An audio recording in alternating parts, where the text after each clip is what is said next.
today because I'm just so genetically gifted than the average person. My work ethic is sick. Thoughts become things. Thoughts become things. If anybody knows Kai is probably one of the most disciplined, hardest working bodybuilders. They say Branch Warren is hard and working. I put Kai against anybody in the IFBB for hard working, committed, devoted. If this guy needs to eat sand and train and what, he'll do whatever he has to be the best. He's always had that even when he was younger, you know, he has that discipline, that drive.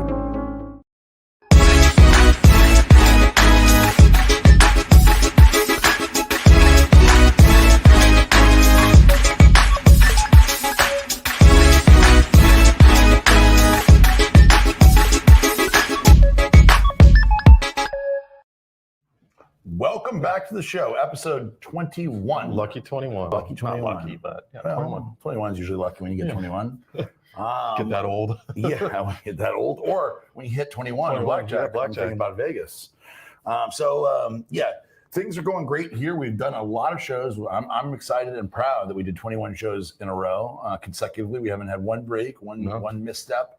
And we've had great guests. Guests from General Petraeus, who ran, as the main commanding officer for the Iraq War. We've had Roger Stone, a political, what does he call himself? What do you call himself? Not a, like a, I mean, he's a lobbyist, but he's like man or something. It's like a Christmas elf. Yeah, yes. I'm having dinner with tomorrow night. Oh, you are? Yeah, me and Bernie. Yeah, me, Bernie, and Sean, and a few other people are going to have dinner tomorrow night, which is exciting. We've had Alan Dershowitz, arguably the most famous criminal lawyer in history, or certainly alive today. We've also had bodybuilding stars and business stars like Jason Huh. We've had stars like Seth Froese, Jay Cutler. We've had Ben Bukowski recently. We've had a large variety of people. And tonight I'm extremely excited after the news, after the commercial break, very excited to bring on my friend, longtime friend, and legendary bodybuilder, Kai Greene. Kai L. Greene, Mr. Getting It Done to the show. Or so L. Kai Greene. Yes, L. Kai. No. I don't know. We'll ask him, could it be L. Kai? Yeah. Maybe that'll be the next generation of Kai. He'll be what is it, the artist formerly known as Prince? He could be El Kai. El Kai would keep it really short. It's not called Al Qaeda, though. Oh, no, not Al Qaeda. No, we wouldn't go with that one. So, with that in mind, let me just give you guys the text number to call in case you'd like to call. I'm sorry, text Kai. Sorry. If you want to call Kai, good luck. But if you want to text Kai doesn't answer his phone a whole lot. Something people don't know about Kai.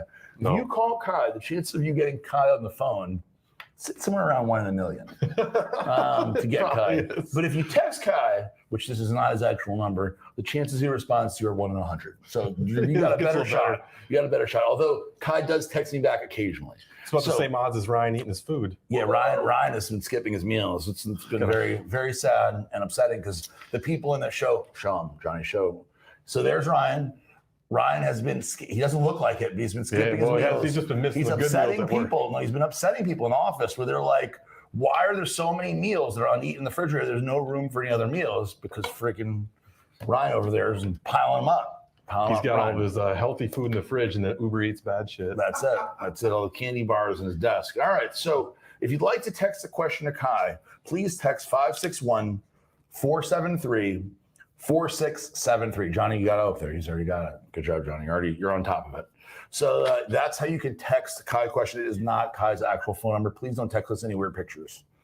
Or do, because Ryan might put them in his little save them in his collection. He likes to collect stuff. He's a collector. He's a collector. So with that in mind, let's go to the news. We have 4 or 5 stories tonight, and before we get to Kai. So let's run through them. Arnold Schwarzenegger.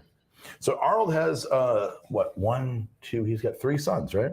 These are 3. So we've got one son who's like the skinny actor son who I've met before backstage with Arnold. He's got one son who's kind of chubby. Not so skinny. Johnny, you got the 3 sons? Can you pull up some pictures? And then you got the son who is the son of the maid. The maid. He's the bastard child. I mean, that's what he is. I wouldn't have said it that way. He's Jon Jeez. Snow of the Schwarzenegger family. I wouldn't have said it that way. I would have said he's kind of more the Hispanic son. Okay. He's the Latino son. So he is actually the one who's getting interested in weightlifting and working out, and is really like he's there at the well right now. I think the gym's closed. The Mecca's closed right now, I believe. Sure. But he's been there training at the Mecca. I've seen him before. I didn't actually go up and say hi because that'd be weird. Be like, hey, you're like Arnold's son, sort of. Oh, it's all three of them. Well, there's Arnold, obviously. And then there's the acting son, I was gonna say, good-looking son. The acting Patrick, son, right? yeah. There's which one is, no, these are not all three of them. No, the two in the middle are some kind of like these are bodyguards or something. Those are Navy SEALs that don't really look like it. Because one guy looks like he has a gun on him. Yeah, no, those are Christopher's the other son. The one who's the maid son is the one that's into working out. Johnny. He looks the most like Arnold. He looks like Arnold facially. Yeah, he's got the gap in his teeth and everything. Yeah, he's super into it. There he is. Oh, his teeth are, yeah. There he is. Okay, not as much. He fixed his teeth. Yeah, he looks just like him. Yeah. So Patrick is the one we met. Show Patrick first. He's the pretty one. He's the pretty one. I've met him backstage with Arnold. He's the Kennedy. Yeah, he's the Kennedy. He's a very, by the way, he's a very nice young man too. I met him and I was very surprised, not surprised, maybe I was surprised, but very happily surprised that he was so polite and he seemed very, outgoing and accepting. He didn't seem stuck up at all. So the next one, show the other one, the not so skinny one. Oh, look, we're trying to be politically correct here. I'm never politically correct. But the one that's not as skinny, Christopher, show him that one. There he is. Show that first picture upper left, or upper right on your side. Upper right's a good one. Either one of them. So there he is. So this is the one who's not into working out as much. It's just bulking. You're bulking, yeah.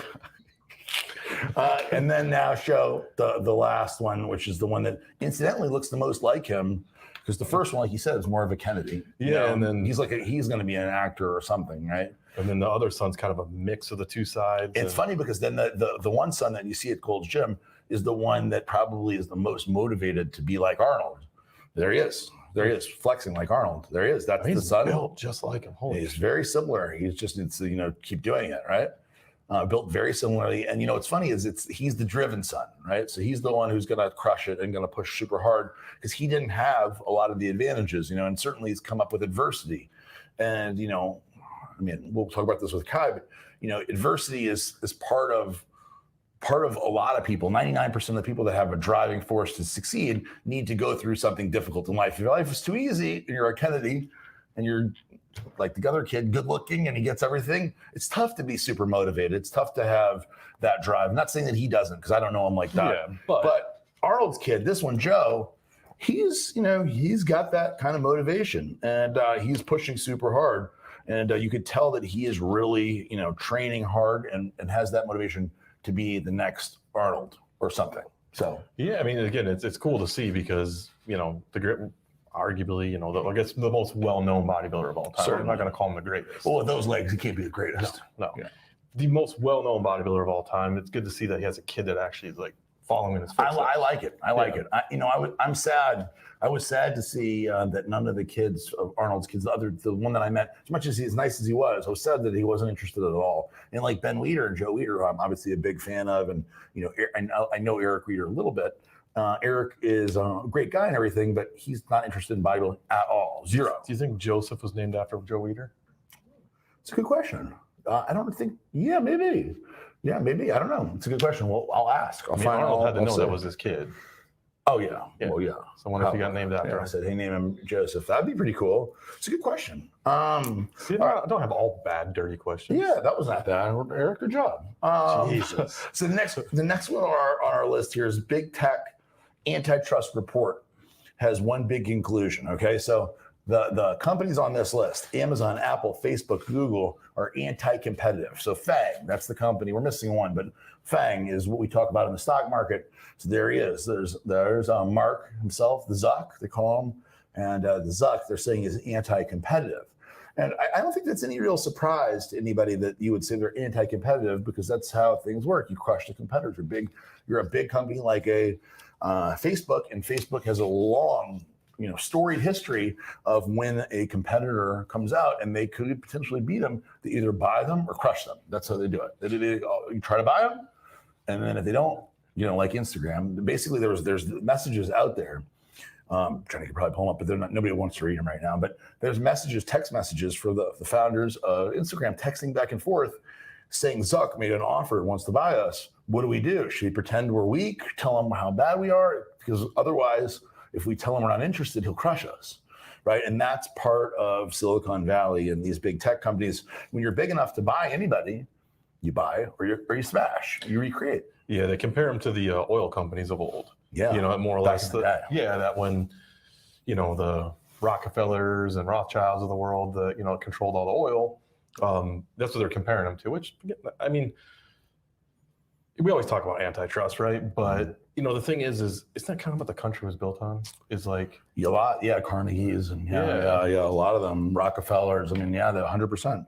So antitrust laws do not allow for monopolies. Right. That's the idea. And so the last one that was a really big deal that really kind of knocked out a major player, even though the company survived, was Microsoft. So Bill Gates was actively involved as the CEO of Microsoft. He was pushing forward. He was pushing innovation. There was this exact same thing happened to him in a much more dramatic. We're not at this point with any of these companies, but went forward and he basically said, I don't want anything to do with this. This is too much. And he backed off as the CEO and eventually stepped down as the CEO of Microsoft. And, he still stays on the board and everything, but he stepped down and that company was broken apart to some degree because they were saying, hey, you're putting Windows on every machine. Yeah, you're forcing Windows on every machine. And that means you're forcing this operating system on all of these computers and you're not allowing people to compete. So that's kind of what's happening now. So there's a lot of examples of them engaging in this kind of anti-competitive behavior and cited from company to company, and they're linked, these allegations, for these big giant companies.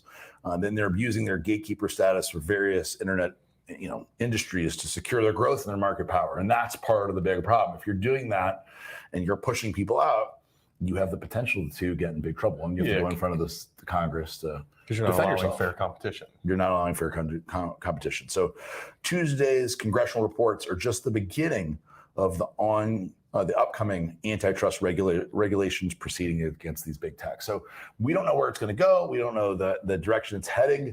Ryan, before we move on, you want to say what you think is going to happen? Because you're the Lord of the Dorks, right? Lord of the Dorks. Yep. Okay. So the two big things that they're trying to do is they're trying to make a Super Bowl. No, it's not even facing him now. Johnny's putting it just on Johnny. Johnny's like, I want myself. What happened, Johnny? So how did it go that way towards you, Johnny? I'll give you the long short. Ryan probably moved the cable. You probably pulled it. Can you pull it a little more? Or will it fall off now? Or you get really close. Yeah, get really close and tell him. There we go. There we go. There you go. Can you hear it? Man, the camera does that 10 pounds. Muscle. Only muscle. All right, give us the facts, Ryan. The facts are simple. They're trying to make it. Right, they can't hear you, Ryan. Get over there. Jesus. Just leave them. It's like an old person with a phone. It's not important. They made it real simple. They published a report Tuesday that just says one of two things. They want to make it easier for Congress to break up big companies faster and make it much harder for them to acquire other businesses. So they're kind of putting the tools in place where if somebody starts to get too big, they already have the legislation and the groundwork to break them up before it starts going. It's interesting because now you're starting to teeter on socialism a little more. Mm-hmm. Yeah. The fact that Congress can break up a company quicker. And I get it, like making it harder to acquire, so that way you're really, trying to control the possibility of a monopoly happening. But to be able to break a company up quicker, it's a kind of interesting. Yeah, it should probably stay the way it's always been, right? Right. So next story is Barstool Sports CEO joins the WWE board. And we're going to touch on this just very, very lightly. And the reason why I thought this story was important is because our guy here, the guy that people have been watching a lot, is Dave Portnoy. Dave Portnoy has been interesting because he got a bunch of money. He sold part of Barstool Sports for roughly $163 million in cash. And he's been taking that money and he's been investing it into the stock market. And people have been watching him, during COVID. So during COVID, there's no sports, right? Barstool Sports and all of the subsidiaries kind of focus a lot on sports and also sports betting, gambling, right? gambling, really, gambling specifically. And so there's no gambling on sports. So what does Dave Portnoy do? He says, "Okay, I'm going to gamble on the biggest market in the world, the stock market." And the interesting thing is that he crushed it. He is winning and winning and winning. Now it's interesting because he got in towards the end of March, March 23rd, basically. And he has held on and bought more and sold and bought more and ups and downs from then. So it's a very easy time for somebody to enter the market with 163 million bucks. Oh, yeah. Not that they put all that money in. But he's been extremely successful and very visible in posting on Twitter and everywhere else what he's buying, what he's selling, and he's had tremendous success. And a lot of people in the actual financial markets are very unhappy with him because they're saying, like, this guy doesn't know shit. Here he is, betting at a time, putting money behind, a crazy volatile market. Yeah, but what's happening in the stock market doesn't make any sense. So why not him? You know what I mean? Because all these experts aren't making any sense. Because again, the market is not acting the way you think it should. So maybe he's just a good gambler. That's right. So the WWE, which obviously known for professional wrestling, announced Tuesday that Barstool Sports CEO Erica Nardini is joining its board. So Nardini headed up Barstool Sports. It was founded by Dave Portnoy in 2016, and she oversaw the partnership with one of its primary investors, Penn National Gaming. That's her. She looks like a goofy Hillary Swank. She looks exactly like Hillary Swank. Yeah. Well, maybe it is Hillary Swank. Did we get the picture wrong? No, that's her. Okay. Can we show Hillary Swank and then show her Johnny? Let's see. Let's take a look. Not $1 Million Baby version, but just regular Hillary. Just Hillary Swank with long hair, not that. No shaved head. This is important. No, this is the most important thing we'll do tonight. And then Hillary Swank Johnny. I think, can we do like a split screen? Is that asking too much? Oh, it's episode 21, man. Johnny's panicking. Sweat is just dripping now. He's getting hot. Yeah, he's getting hot. I know. He's getting flustered. Give me like a normal picture of her in that same hands in jeans position. Or even that there's hands in green jeans. dress. Green dress? Hands and jeans. They're right there. The hands and jeans are pretty damn close. Can you put them close together, like face to face? Can you introduce them? Okay. Yes. And closer, Johnny. Zoom her in. Just pick one of those pictures. Get closer. Okay. Yes. And. All right. I give up. Move on. Let's move on. Well, Kai's getting restless. Let's go. All right. So next on our list, of course, we have Yeezy Weekly. There's no week that goes by without talking about Kanye. I think we missed him last week, though. We did. No news last week. That's just crazy. Yeah, Kanye had no news last week, but look, he's making up for it this week because he is ready to run for the presidential election. He's releasing merchandise. That merchandise, honestly, Oh, there's Nick Strength and Power. Thank you for watching, Nick.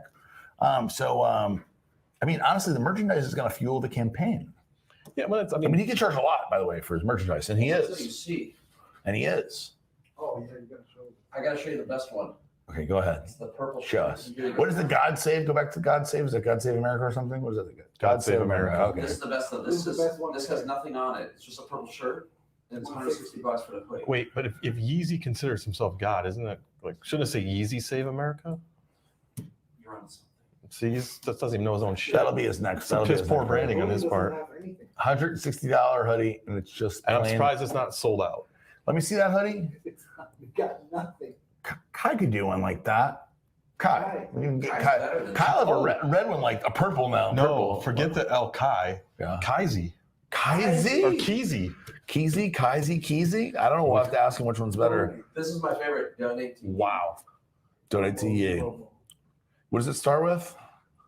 25, reasonable, 50, and then he runs up to fucking $2,800. That's an odd number. That's interesting. So it has to do with the maximum amount that a person can give to a campaign that's taxable.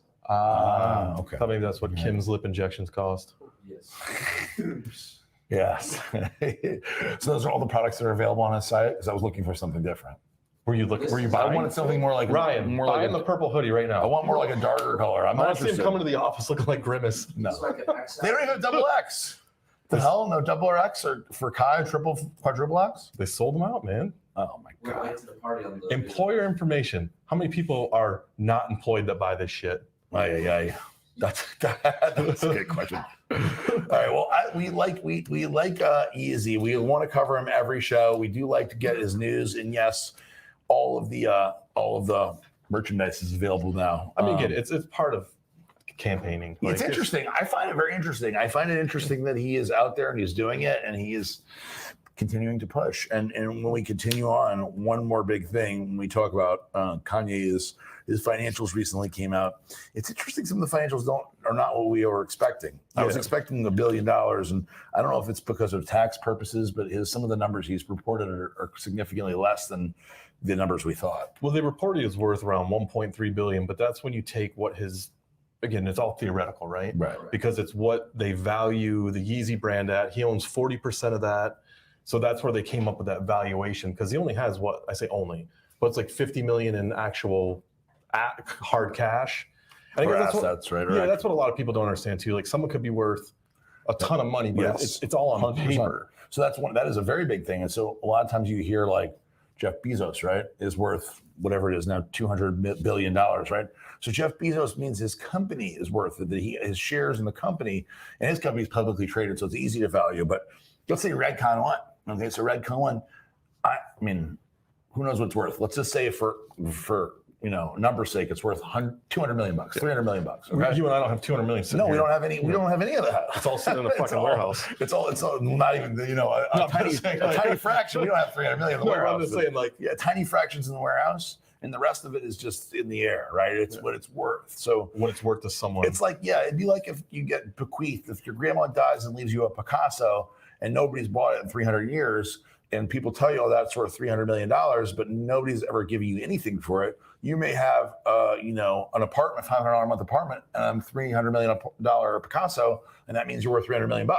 So that's one of the things that's interesting with net worth. When somebody says, this person's worth that, doesn't mean they actually have that. Yeah. And that's an important distinction you made. Yeah, because that's the thing is a lot of people are like, they have this much money. And it's like, it's in stocks or it's positioned in a company. And company. So one of the biggest things for people like Mark Zuckerberg can't sell his shares. So let's say Mark Zuckerberg is worth, I don't know, 50 billion or whatever he is, Ryan, 75 billion. But he may have, let's say he has 400 million, which is incredible, and he's super rich. But if he were to sell 300 extra million of his stock, of shares in Facebook goes because it has to be reported. Yep. The SEC requires an executive to report, a C-level executive to report how much money. Okay, so 92.99 billion, but his actual cash, he may only have 100 million or 50 million or whatever. The robot is worth a lot of money. Yeah, the robot, he's one hell of a robot. And so ultimately that is a big deal because an executive, a C-level person needs to report. And if he reports, I sold 300 million in shares, people are going to lose their mind. And then it's failing. The company's losing. And then his theoretical $92.9 billion is worth a lot less because it's all in stock. So a lot less. Yeah, people's liquidity versus net worth is way different. All right. With that in mind, let's go to commercial break. Before we go to commercial break, Johnny, let me just say the deal. And I want to do a little pitch, and I'm going to do two, but for Kai, for Dynamic Muscle. But first, before we go to commercial break, I would like to say the deal is for the weekend for Redcon, 40% off. What is the code? Vice 40, right? Vice 40. So the Vice series, the whole Vice City series is going to go goodbye. It'll never be back. That's the end of it. So if you want any of the Vice series or you want any of the Redcon supplements you love, 40% off your entire order with the code Vice City. Also, it's 50% off the apparel sale. Don't need any code. You can't have another 40% off if you're wondering. But any of the apparel pieces that we've had from the last apparel release are now for sale because we're blowing them out. We're not calling it a blowout, but we're removing them from the site. You're buying them because the new apparel release comes next Friday, which is going to be awesome. So if you've been waiting and holding off to buy something like a hoodie that you've been waiting for or something, this is the opportunity to do it. And Steve Cardillo belts, 50% off? Cardillo belts are discounted, yes. Yes. So we're going to be able to do 50% off the Cardillo belts, which is absolutely crazy. I think it's important to let people know, too, that it's select sizes because they're going fast. Yeah, they're going fast. Ryan's saying select sizes. Very important. Yeah, you won't find every shirt or every hoodie in the size you want because we're getting rid of them. So if this is the end of Vice City, does it mean no more dressing like Crockett and Tubbs in the office? No, we can keep doing that. You're good. So we don't have to sell the Testarossa? No, Testarossa staying. Okay, cool. And then also Dynamic Muscle. So show dynamicmuscle.com, please. Let's see this site.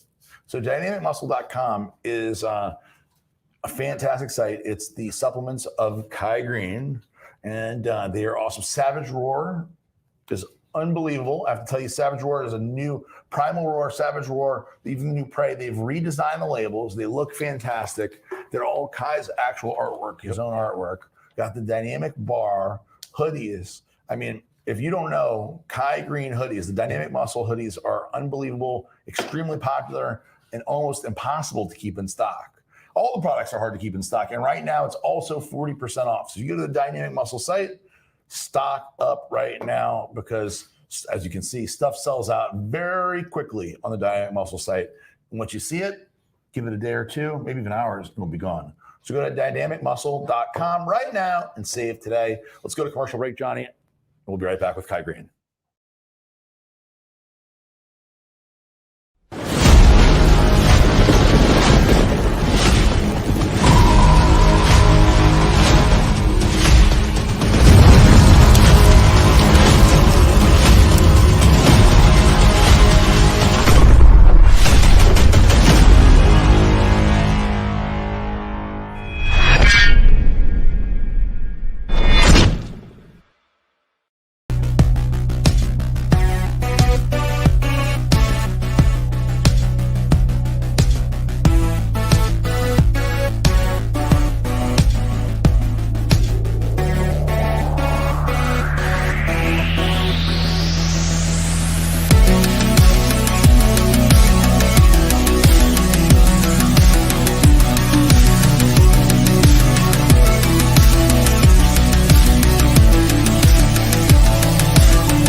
My name is Ben Galloway. And I'm Matt Saracino.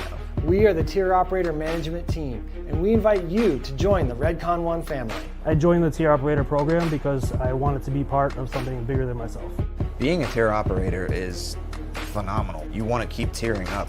You want to work for, yes, the best company in the fitness industry. Redcon One helped me reach my goal, which at the time I didn't even know was a goal. The products work. Like it's what it is. And I want to help other people reach their fitness goals using these products. I love that it's like a big family. I really enjoy that we can get together at events like this, and it's like even though we're thousands of miles apart, it's just like we all know each other like we're neighbors. We're not just out here trying to make sales, we're out here trying to change lives. Apply to be a tier operator today.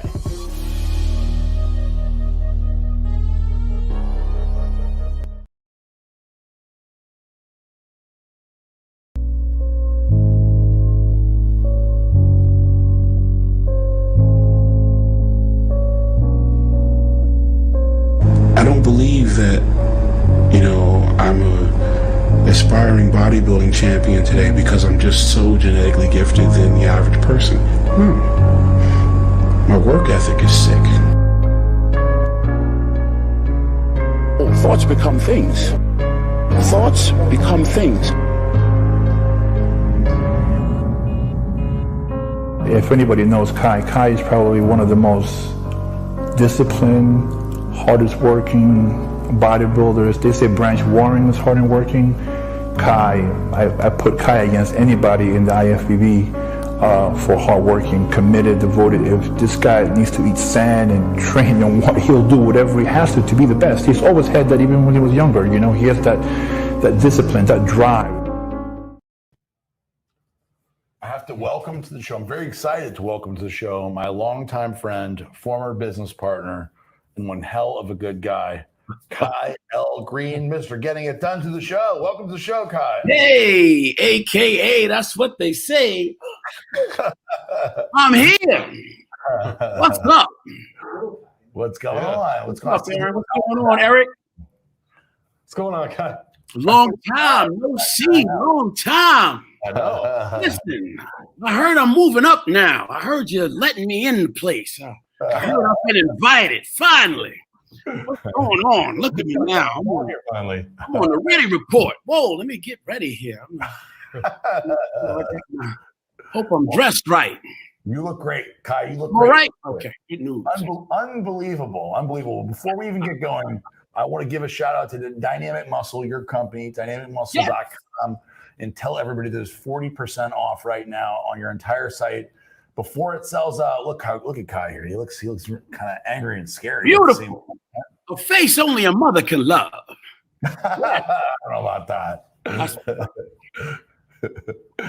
So Kai, do you remember? So there's two things that when I think of me and you, right? When we met, there's two times I remember, and you tell me which one stands out more to you. So there's two. So number one was in India. Me, you, my wife, Darielle, who's not even my wife yet. We went to lunch or dinner in a airport restaurant in Mumbai, India. You, George Farah, and myself, and Darielle. You remember this?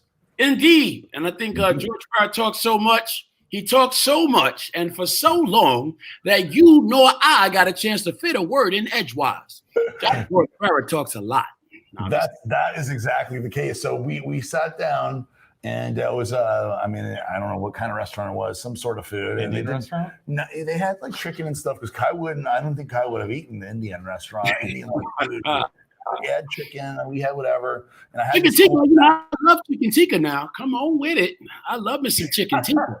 Yes. India's like a second home. In fact, we plan to get back out there real soon. We got a lot of stuff going down out there. India's like they love you in India. They love you. It's a beautiful place. What is that video? Oh my goodness. There you are. There you are. Roll it. Didn't even happen. So we're going to talk about India in a second because India is interesting for you. It's intimidating. When I see the videos of you in India, it's kind of it's like for me personally, I look at it and go, "Oh my God, I don't want to go anywhere near there with him." Because I have been to Dubai with you, and that was crazy enough. Do you remember being in the nutrition store where the people were pushing into the glass, and I'm like, "Oh my God, they're going to break in." Man, I don't want to call it just to be like that. I think they were looking for Redcon 1 products up in there. I think that's what's going on. I think Eric Hart called over in advance. He had to make wanted a selfie with the legend. Yeah. But anyway, we were in India. We're in this restaurant. Me, of course, Kai, Mr. Getting It Done, and George Farah, my wife, our girlfriend at the time. And I had a statue that I had bought. I don't even know where the statue is now. Maybe Kai took it. I'm not sure. But, so we had the statue, and Kai said, because he's right, George was just talking. And so Kai said, "Hey, can I see the statue?" Of course, I gave it to Kai. And as we're talking and eating and everything, Kai is sketching the statue. Right? He's drawing a statue. When dinner was over, Kai showed me the statue. That wasn't the statue, but he shows the statue, and he had drawn it out, and it was beautiful. It was unbelievable. Oh, thank you, man. That's what's up. Do you still have it? You probably have it because you saved that stuff. Do you have it somewhere, you think, in one of your notebooks? I got a ton of notebooks, man. I got a lot of notebooks. You never threw any of them away, though, right? You saved them. Well, you know what? I mean, we move around a little bit. I've moved around quite a bit since that time. And we're talking about literally years ago. This is like 2010 or That's more than 10 years ago. Yeah. It's been a while. It's maybe 2011. Been a long time. A long time. I would imagine I've gone through quite a few books since then, but certainly we've gotten a chance to do some awesome stuff. I mean, I'm in the process of doing a lot of stuff now with my drawings and paintings and stuff. We're going to be doing a really big art show soon. I'm going to show some of my paintings. I want to share them with the world. Are you gonna sell the paintings? That's what I want to know, so I can buy some. I've been asking. Wow. You know what? It was one of those things that's kind of interesting. I never really felt good enough to try to imagine entering that realm of like capability until only recently. I think we've been working to grow, and I think a lot of that growth has improved my confidence a little bit in my ability to step up to the plate. So. Yeah, that may be a very big possibility very soon, very, very soon. What if we wanted to display one in our office? Probably. Hey, well, right now, you know what you can do. You can check out my comic book, my graphic novel, Chronicles of King Kai, put out by Dynamic Muscle Comics. That's right. I'm into independent publishing right now. We've been doing a lot of really cool things with the ebook. Train with Kai has been very, very successful in the way of helping me understand a little bit more how I can share some of my gifts, you know. So yeah, you know, it's funny because we've been able to do so well with the ebooks that it allowed me to put my fingertips on the pulse of what's going on in developing an audience and realizing that there's an audience out there that is willing to read and likes to take advantage of, you know, finding out some of the things that are going on with you that way in a literary sense. As an athlete, I've been asked to travel. And a lot of times with the traveling, you know, I found myself in an opportunity to speak in interviews after interviews. And a lot of times the interviews, when the lights came on and the cameras were there and, you know, microphone was in my face, I found a lot of times people would ask you, hey, you know, what's the secret? You know, how can I, you know, that idea of increase, I think, is alive in the voice of a lot of people that were there and are even tuning in now, you know, to hear us as we speak. And what I thought I can do was take that message, you know, that a lot of people do want to hear, and technically, I would imagine are even looking for, and put them into a comic book, you know, put them into another medium of entertainment that, you know, allows you to present the message, you know, while showcasing some of the other abilities you have with your writing and your, you know, your ability to present your story and the idea of overcoming challenges and objections. Yeah. So Chronicles of King Kai is really what that's all about. And it's technically my story turned into a very colorful metaphoric reference. So the character King Kai is so many times more epic than the personality that Kai Greene could ever be in real life. But he has some very real challenges, and he finds his purpose in the ability or the reason why he has to save his world. So with that, he goes on this really big journey, and he fights a whole bunch of gods and some really interesting deity personalities to do that, to save his world and make sense of his life. You know, oh yeah, that's my man. His name is King Kai, and yeah, Chronicles of King Kai is a graphic novel that we put together, and it's kind of what I'm doing these days, amongst other things. But yeah, this is it. So Kai, the punchline of my story, we didn't get to it. The punchline of my story is that when you went to the bathroom, you know, we're sitting here, and of course George Farah is telling me his stories and talking about The Rock actually at the time. It was all about The Rock. Yeah, The Rock, The Rock. Dwayne. And so when you came back from the bathroom, the check came back, and the waitress or waiter came back. So waiter came back, and you had paid for everybody. You paid for me, Darielle, and of course George and yourself. And I felt like that's the part of the story that I really want to tell the most. Is that was a time and a thing that it meant a lot to me and Darielle. Because we didn't have a lot of money, and the fact that you had paid and that you had done it the way that you did meant a lot. And in my opinion, kind of showed, you know, who you are. And now knowing many bodybuilders, that's the first time and the only time that's ever happened to me. It's the only time that's ever happened to me. And I just wanted to say that was cool. And the other big time that we met was at Rob Bailey and Dana Lynn Bailey, who also ended up becoming business partners. We were at their gym for when you were working out with Dana and CT Fletcher. A few years later, and I saw you there again, and that was kind of when we reconnected, and you had thought of me as like the Dave Palumbo guy, which is funny now thinking about it. And so I wrote a gossip column for Dave Palumbo. And Kai, and of course, unfortunately, part of working for Dave Palumbo writing a gossip column is that I didn't have a choice what I wrote about. He'd say, "You're writing about this," and then I would just, you lose your job or you keep doing. I mean, I don't know if I would have got fired or what, but I did what I was told. You know what my job was. And one of the articles Kai didn't like, and Kai told Adam Paz, who works for Kai, that watch out for that guy. And Adam came up and he goes, Kai doesn't know. Are you going to write anything bad? And that was how we kind of reconnected, or at least re-met post Dave Palumbo, which was interesting, right? So that's what I remember. Well, memories like the corners of my mind. That's funny, man. I like that. I forgot about that. That was thanks for that refresh. Now Kai's like, should I even be doing this show? Now he's gonna hang up. Is He's like, Dave there? We're gonna get an hour with little Kai now. Kai's like, see you later. Gotta go. Now I'm about to put on my wig. Y'all ain't ready for this. I was hoping that would happen. No. Oh, okay. Wrong show. I'm sorry.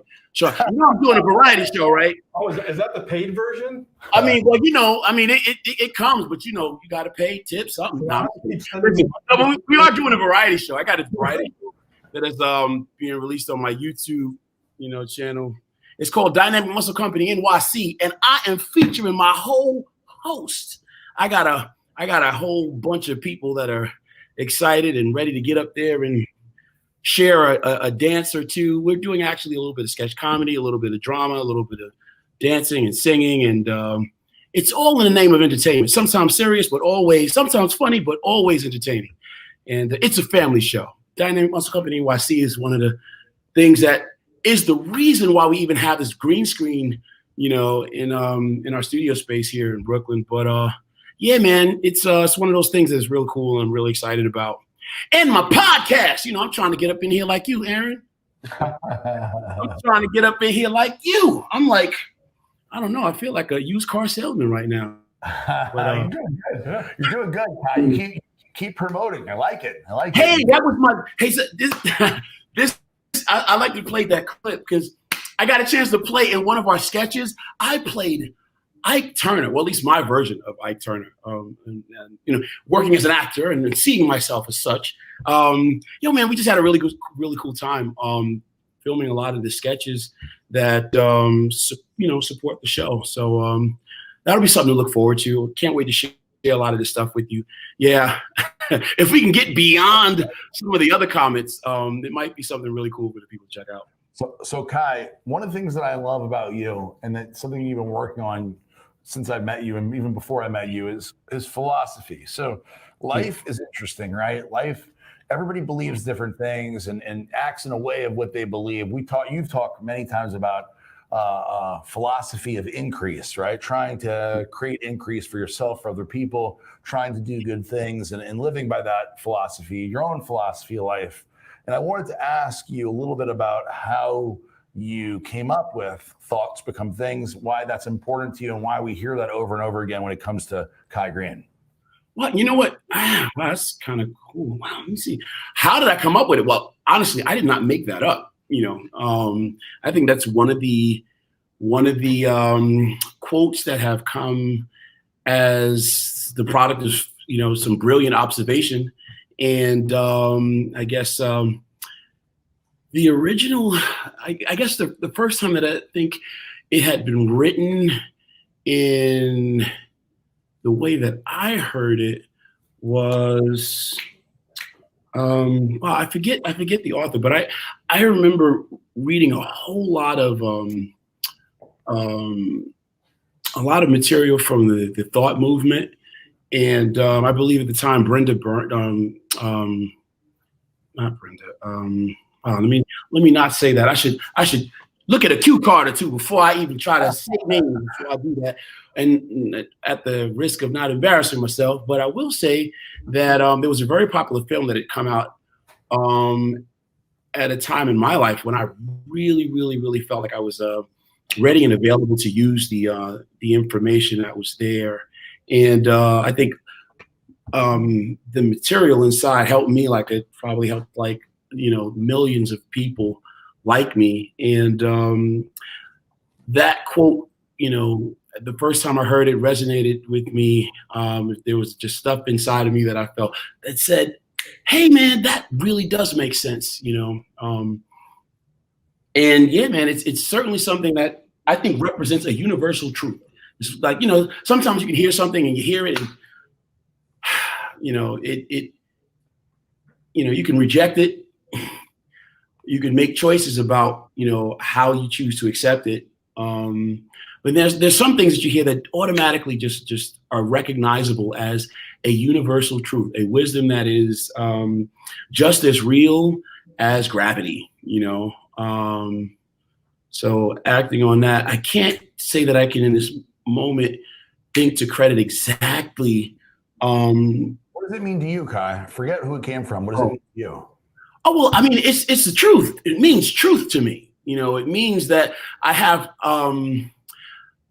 responsibility to think rightly and act rightly in the present, because even when I feel like I am the most incapable or powerless, I still have power. And the right use of that power can speak to the positive development of anything that I'm willing to imagine within the possibility of my life. So yeah, you know, I think that idea is something that shouldn't be rejected, particularly if it is that we recognize the truth that's revealed in the statement. So for me, you know, I'm a big believer in thoughts become things, because in my life, things were not always very visible to me. I didn't know where I was going to go or who I was going to become. I didn't have an objective in my mind. And then when I did, I focused all my energy on creating that reality that I was focused on. And I thought about it and I planned for it, even though it wasn't anywhere near a reality. I pushed towards it, and I had goals, and I reviewed them over and over again. I thought about it constantly, and it was an obsession that drove me forward. And then one day those things actually became true. And, you know, I just recently told a story to an employee of ours. I had a list of 10 things that seemed so impossible, incredible, impossible. Things like owning a Ferrari or being on a magazine, or, you know, when you're a heroin addict living with no electricity in an apartment that the government provides, those kind of things. Owning a Ferrari, it could be going to the moon and discovering Mars. It's impossible. It doesn't exist. But I had them, and I reviewed those 10 things over and over again. Thousands, I want to say hundreds of thousands, but tens of thousands of times I looked at that list. And then I checked them off one by one. And that, to me, is thoughts become things, because nobody in a million years, including myself, would have ever thought I would check those things off. Yeah, and probably even sometimes it's a work to encourage yourself to believe. And I think one of the things that happens, I think work is an expression of belief, you know, because belief is an action and work is an action. And I think in order to act, you know, my mind is leading that charge, you know, particularly when I accept, you know, that there's nothing wrong with me, you know, that, you know, I'm in command of my faculties.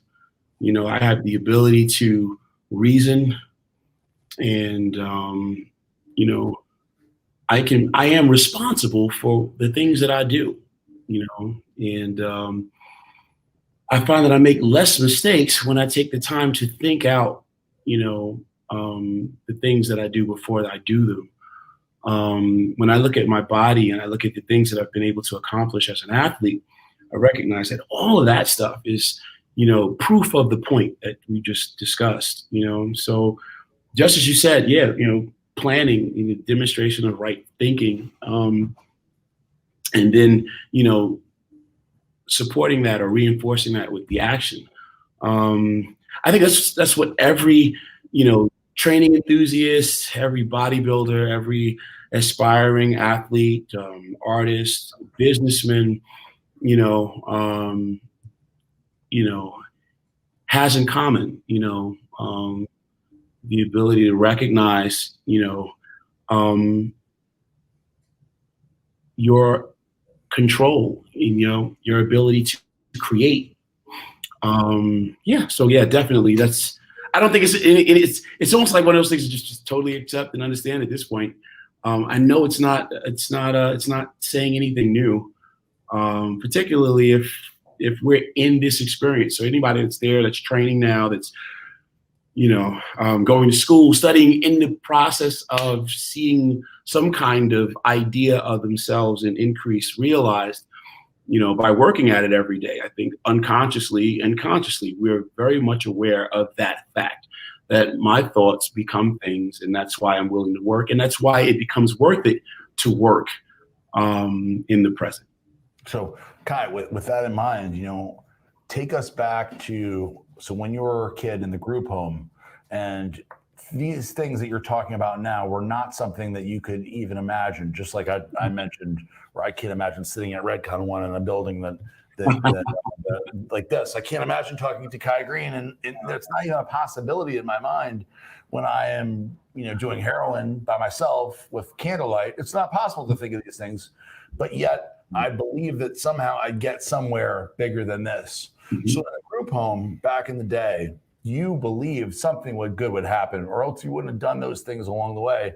Bring us back to the Kai Greene of then. How did you figure? There's a lot of people probably watching right now who aren't where I am or where you are, which is almost, I like to think that I'm not at even anywhere near the apex of my career, and I'm sure you think the same way, but we're way ahead of the group home and an apartment with heroin and candlelight, right?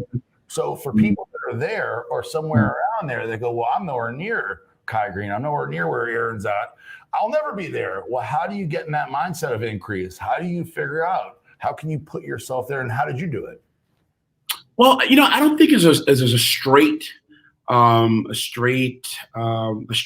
I think sometimes it's a better way to answer that is just, it's just a lot of twists and turns with that. I mean, I think,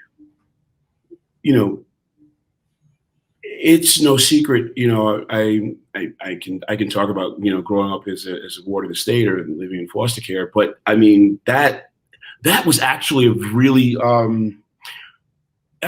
better time. I think it certainly doesn't represent the rock bottom that I know, as sure as I, am today a grown adult man with an 8-inch scar down the right side of my face. I've certainly been somewhere and seen a hell of a lot more than, a institutional facility or a group home. As my backstory of personal experience to the right of the story of Hard Knocks, but everybody has one. And I know a lot of people will say, well, how does your story seem to be any worse than mine? And I don't even want to get into a competition like that as much as I do want to say that, man, everybody has a story, and the idea of what you do despite the difficulties or in the face of those challenges is really what's going to be things that will either speak to the idea of you becoming the person that is able to get an interview, years later or not. I think when I say that, I just mean to say that, people usually, people that are being interviewed today obviously have had to survive something. They've had to create something. They've had to be able to do something that that represents an idea of increase or something that is, not easy. So I would imagine that to say that is to also recognize there's work. When you want to be great and you want to stand out, then I guess on some level it's expected to have to be able to answer the question of overcoming the objections and whatever difficulty that may come, in a way that still allows you to move forward. And I don't think in a positive way. And I don't think it's always easy to see, because I think there's other times in my life where I didn't know. I really didn't know. There are times when it's clearer that you want something more, but I think there's more times, when the despair is very real, and it's so real, in fact, that, it may be very, very difficult and maybe closer to impossible to really imagine, sitting with in the Redcon 1 building with a, Ferrari outside, just like, to be one of hundreds and hundreds of young, men in an institutional facility, or, hundreds of or thousands of, urban, minority youth living in an institutional lockup, all about the age of 14 or 15, doing push-ups in a yard, standing up with a little bit of swollen arms and chest saying, you know what, man, one day I think I can do this thing. I think I can become really good at this thing, this athletic pursuit. And, I can become so good that I can one day, compete against the really tough competition guys. And you know what? Beat them. Yeah, I'm gonna get a big chest. I'm gonna get some big arms, and I'm gonna have arms so big and a chest so big they're gonna put me on the cover of magazines, and I'm gonna be in movies, and I'm gonna do things that we just saw that guy Arnold Schwarzenegger do. And there's some people that will say, "Hey, man, that's impossible," And then when the reality of what those struggles are become that much more real. There was a time when I can recall, looking in a mirror, trying to recognize who this person is, looking back at me with more than 200 stitches in my face, And if you wanted to be a dude that can imagine trying to be on the cover of magazines and films and television, man, if you already had some issues, there are people that would have said at that time, man, well, you know what, that you can kiss all of that goodbye. That's done, And the funny thing is, myself included. So, to say this, that, the group home is one thing, but it's not the worst. It's not your bottom, and, the institutional facility is another thing, but it's not your bottom, and the truth is in life and the living and trying to wrestle with some of the real issues that you may have struggled with. Yeah, man, I mean, God, that stuff is surface, because now you got over 200 stitches in your face. And now there's another set of challenges that's going to make this thing really interesting. You're really talking about being television, film, on the cover of magazines. How are you going to be the best athlete in the world and they can't even take a picture of you and want to put it on the cover of anything? So Kai, when when you talk about 200 stitches in the face and stuff like that, these days, I would say that's character building and something that distinguishes you from other people. And I'm sure as a teenager or a young man, you look at that and say, as you've mentioned, like, this is something that's going to prevent me from getting to where I believe I'm going to be. But these days, that's something very distinguishing. And, when I think of facial scars, chicks dig facial scars. That's what I always think. I tell my kids, you got a cut? So, yeah, it is that today. And as you could say that, it's great. But the fact when you ask me, hey, take you back to where you were there. Yeah, that wouldn't have been the thing to say, but it would require a lot more of something else, to try to put your better foot forward, to think about summoning the strength that is yours, power that is yours, that belongs to you, just like, being in a room, taking heroin. There's a power that still is yours, even at this place of, hopelessness and despair that the world doesn't see. But that it's a very real, and uncomfortable friend, because this experience at that time more than the feeling or possibility of being with the Ferrari outside, or the, being in the helm of the Redcon 1 building, and just like myself. But the reason why we're able to say this and laugh today is because, it's not a question of whether or not you could do it, because you've done it, and that's why it's worth it to work, and that's why, I guess the ability to work, the action of working, is an expression or demonstration of something. And I believe that, belief is work. It's expressed in the work, faith is an action. It's not expressed by just sitting there hoping for the best, but, it's not the farmer that sat there, prayed for rain, and just sat on the couch and watching latest talk shows and stuff, and just, you know, hope for a better situation.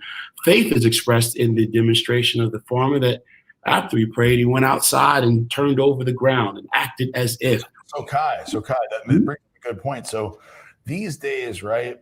So I should say there's a big difference between me and Kai. For me, I brought those things on myself. I made poor decisions that brought on repercussions on myself. Whereas Kai was in a different situation in the fact that Kai didn't do anything to get to have these things that we're talking about happen to Kai. It wasn't his effect of decision making that was bad. It was just things that happened. And so it's easy for people in both, even in my situation or in your situation, it's very easy for people to make excuses. And that's the thing that I hear the most is, well, I didn't have this, or I didn't have that, or I didn't get this, or I didn't have, you know, in your case, I didn't have this support or that support or a father figure or this, I had these bad situations. And because of this, and also in similar situations than mine, would say, oh, well, I did this and it wasn't fair, blah, blah, blah. And there are always excuses for people saying, oh, I had these things, these circumstances that prevented me. But for you, you found the thing that you were passionate about. You found the thing you wanted to do. You found your goal and you went wholeheartedly towards it. You never gave up and you accomplished it, which is very, very different, especially what we see today in the generation of today where they go, well, I can't do this. This is impossible. You know, I'm not given the advantages of this guy or that guy or that guy or the other guy. And so if I don't have those things, then how am I going to do it? And you overcame those things. So I want to hear a little bit about excuses, because you had to have told yourself at some point, this isn't fair. Yeah, you know what though? I think, honestly, that's the stuff that just people just don't get the privilege of seeing. You know, I think there was a time when I wrote a one-man stage play one time that I got a chance to perform with Generation Iron. One of the times originally when I first signed a contract with them after I wasn't going to do the Olympia that year, and after I was forbade to do it. I went there for that one. I wrote this one-man stage play, which really was like a 5 monologues that I went through some of the pages in my personal experiences, and I identified some characters. I identified some, myself, first-person voice, you know, sitting in isolation in an institutional facility. You know, I obviously had gotten in some kind of fight, and you know, we were restrained, isolated, and taken to isolation. And I remember sitting there, and immediately when I started to think about writing in this first person voice, you know, I chose, you know, the Kai Greene of, you know, I don't know, 12, 13 years old in the institutional facility, sitting in isolation, solitary confinement, cold in the NPU room.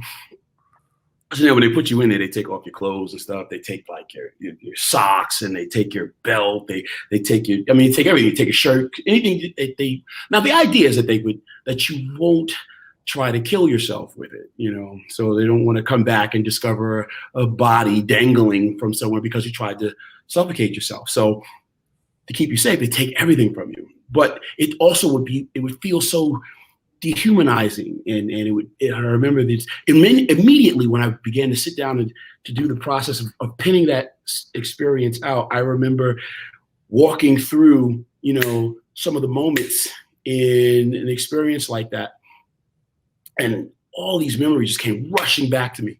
But anyway, I wrote this one-man piece that I performed it at this little playhouse theater in Manhattan.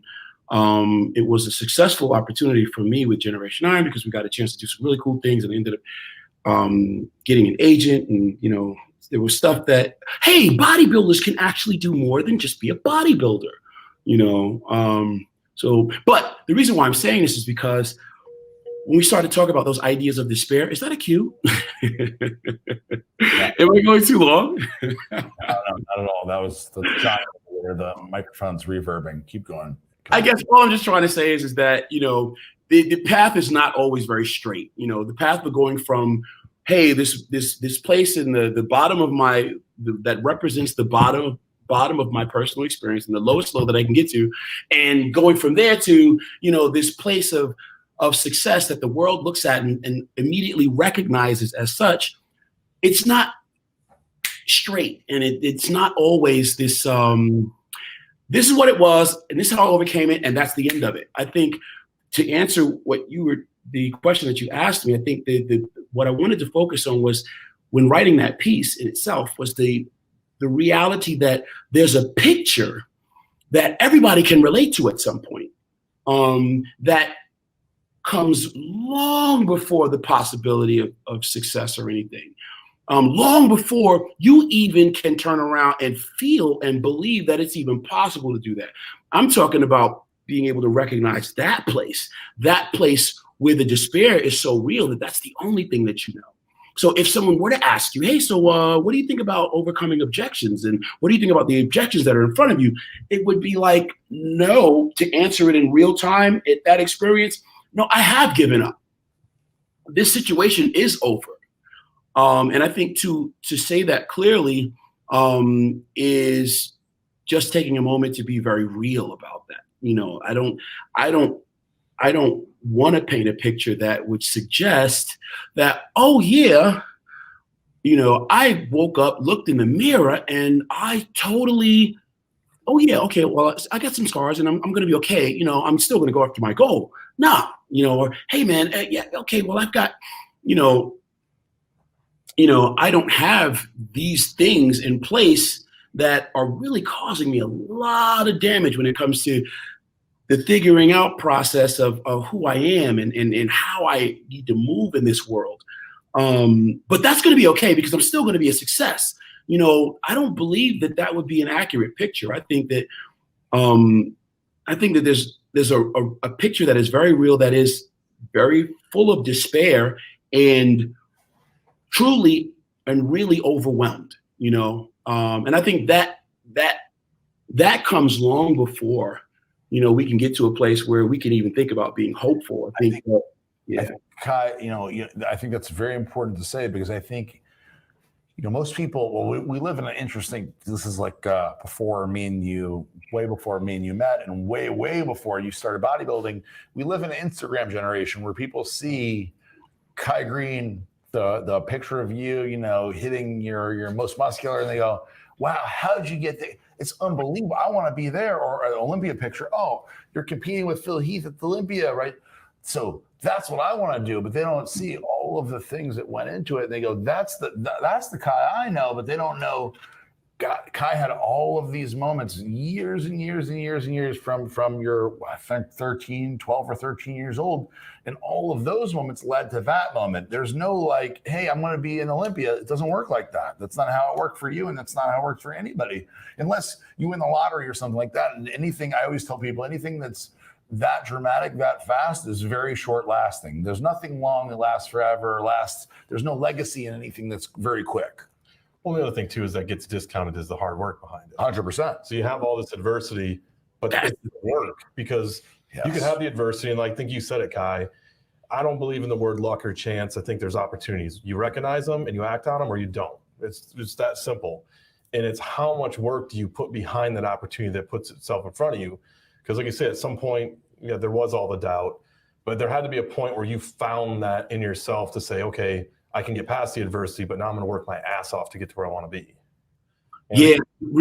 Absolutely. But there's it's important to put this there because, wow, that is like this really awesome moment that I think a lot of people are expecting to look for.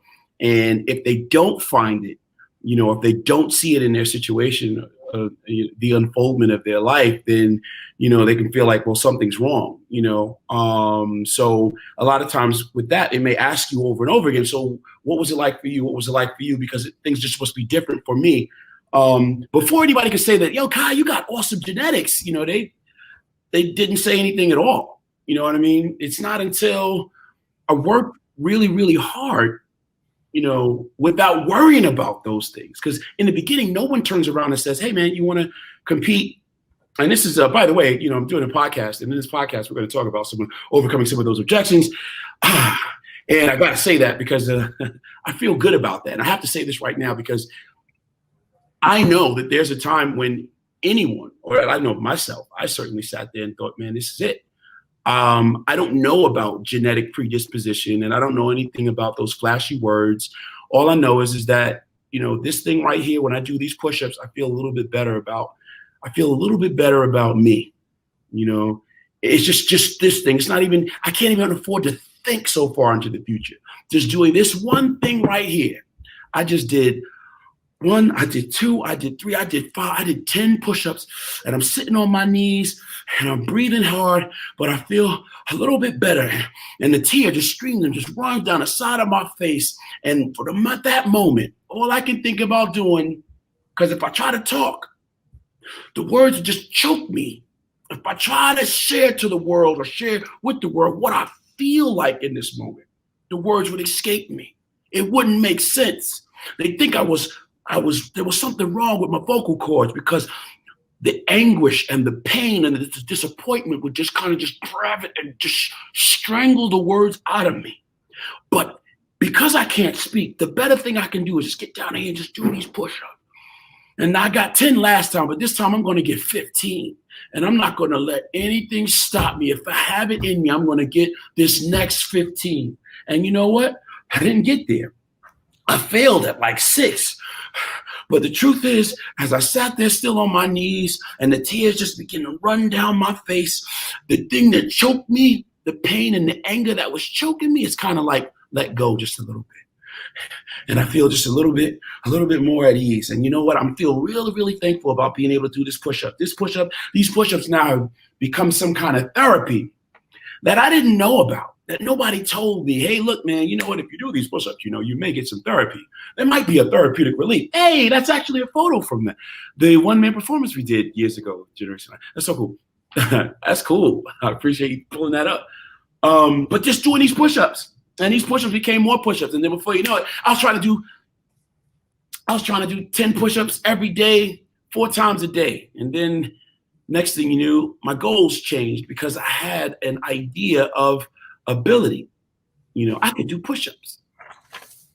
And the push-ups, believe it or not, somebody else might have laughed and said, well, I mean, you can do push-ups, but how's it going to help you get a job in the future? The push-ups, you can do push-ups, but how's it going to help you learn how to read? You can do push-ups, but how's it going to get you out of this institution? You can do push-ups, but how's it going to get you out of the institutional solitary confinement? You can do push-ups, but how is that really going to help you in life? The truth is, at that moment, I didn't need to be able to answer all of those questions. I just needed to be able to recognize that right now doing these push-ups made me feel a hell of a lot better. And technically, when you looked at it, it was not nearly as destructive as some of the other thoughts that I could find myself feeling I could conjure. And Kai, you know, you're bringing this up, the push-up story and all this reminds me of a story you told me about calves. So I remember you were at the office and I was saying, man, I could never have calves like you. I just don't have the genetics for it. And you told me a story about your calves because you have great calves. Oh, thank you. You like me? I like you too, Kai. No, I mean, you know. Oh, come on, forget what I said. Hey, carry on separately. You might not have heard about me. Ha! I got a joke or two. I've heard a few. Yeah, I got it. So give us the calf story. Oh, are you asking me for the calf story? Oh, okay. Imagine this, being a teenager, you know, maybe prepubescent. So before puberty or somewhere around right when that stuff is supposed to be happening. Let's say like somewhere around 12, 13. I was doing push-ups and working out. I wanted to get more muscles. And now, you know, that's in my vocabulary now. That's in the thinking, forefront of my thoughts now. How to get bigger. I want to get muscles. I want to get a bigger chest and a bigger pair of arms. And it's so funny because, you know, I remember being somewhere and hearing someone tell me that, oh, well, you're black, so you don't need to really worry about training your calves. I said, well, why? They said, well, because, you know, black men don't have calves, you know. And I remember thinking, wow, you know, really? It was like, yeah. Genetically, it's just not built for it, you know. So don't even worry about that. Just keep worrying about doing, you know, your arms and, you know, you can do pull-ups, you know, off the door handles there. You can do something like some dips, you know. Yeah, really worry about getting your chest and, you know, your shoulders and arms. Don't worry about calves because, you know, that's just not in the genetic makeup of being a black man. And I'm thinking, wow, you know, okay. But I saw a video. One of the staff members had brought in a video, Lifestyles of the Fit and Famous, and there was a bodybuilder that had, really well spoken, really awesome African American dude. His name was Sean Ray, and he had done one of his own, training videos, lifestyle videos. But in it, they featured him, doing these exercises and stuff. And he was an incredibly muscular dude. And I remember thinking, wow, you know what? This is awesome. In the video, he was doing seated calf raises, and he must have done, while the voiceover kind of read over it, he must have done maybe 12 reps. But I remember watching when he walked, his calves just looked like these, it was a completely developed physique. It wasn't like the stuff you see, like, what I was used to in the neighborhood that I lived in, the parks that I went to, or even the institution's facility that I knew. The guys that did push-ups or whatever, they had great chest, great arms, but nobody had like that. I just tore out a Flex magazine look. And that's what this gentleman had. And when I saw him doing calf raises, seated calf raises, I remember thinking, man, he has it.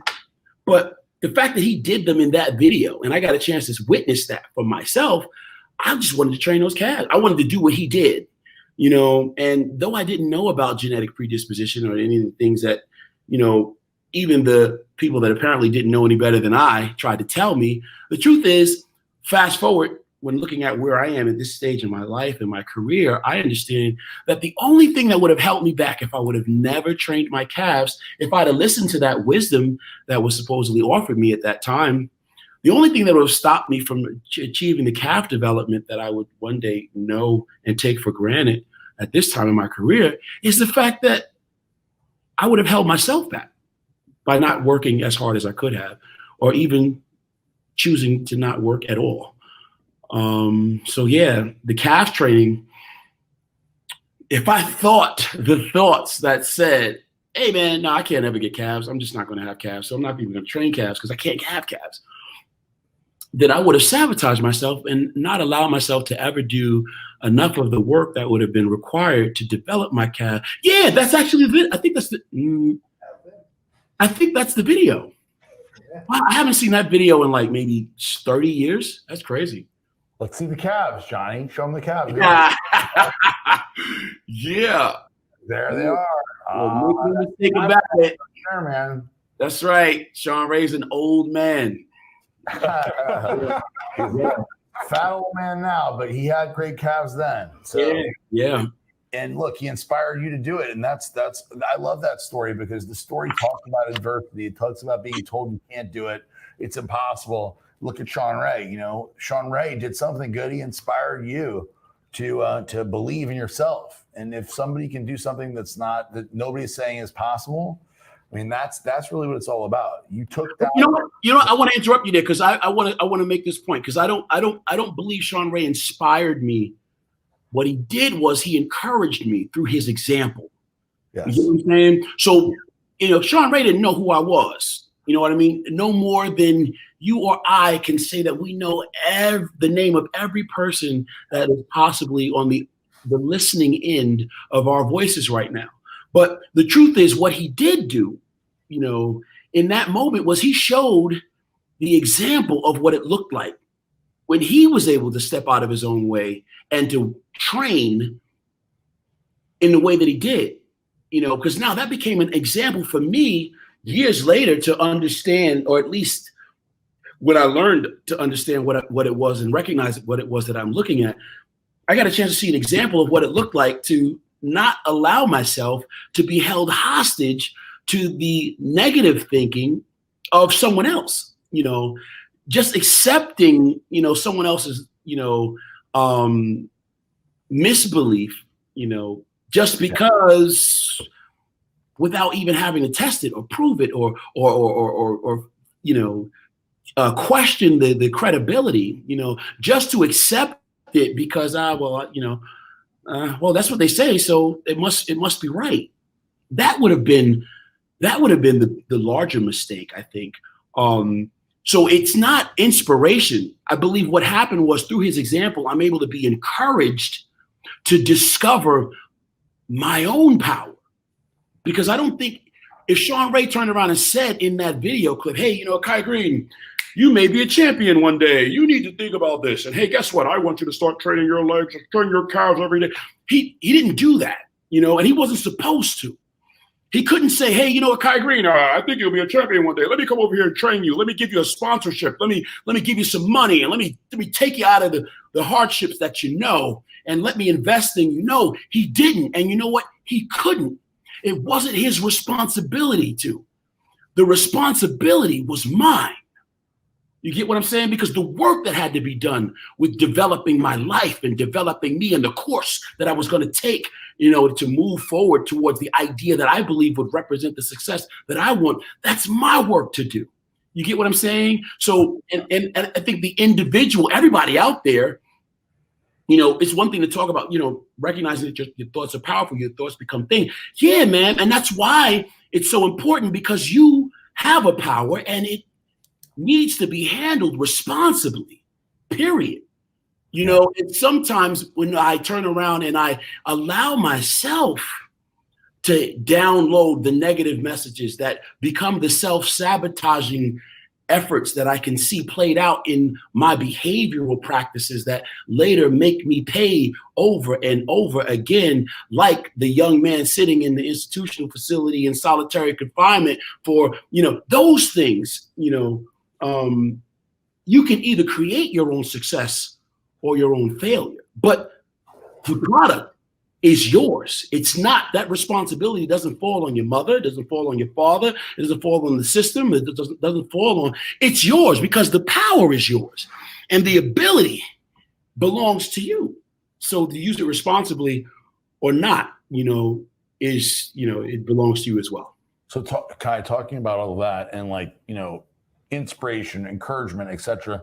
So one of the stories that I love that you've told me, and, you know, I've been fortunate enough, and hopefully you'll be able to share these stories and many more than I haven't even heard with other people in the future. But what I have to get you to tell is the egg eating story as a kid.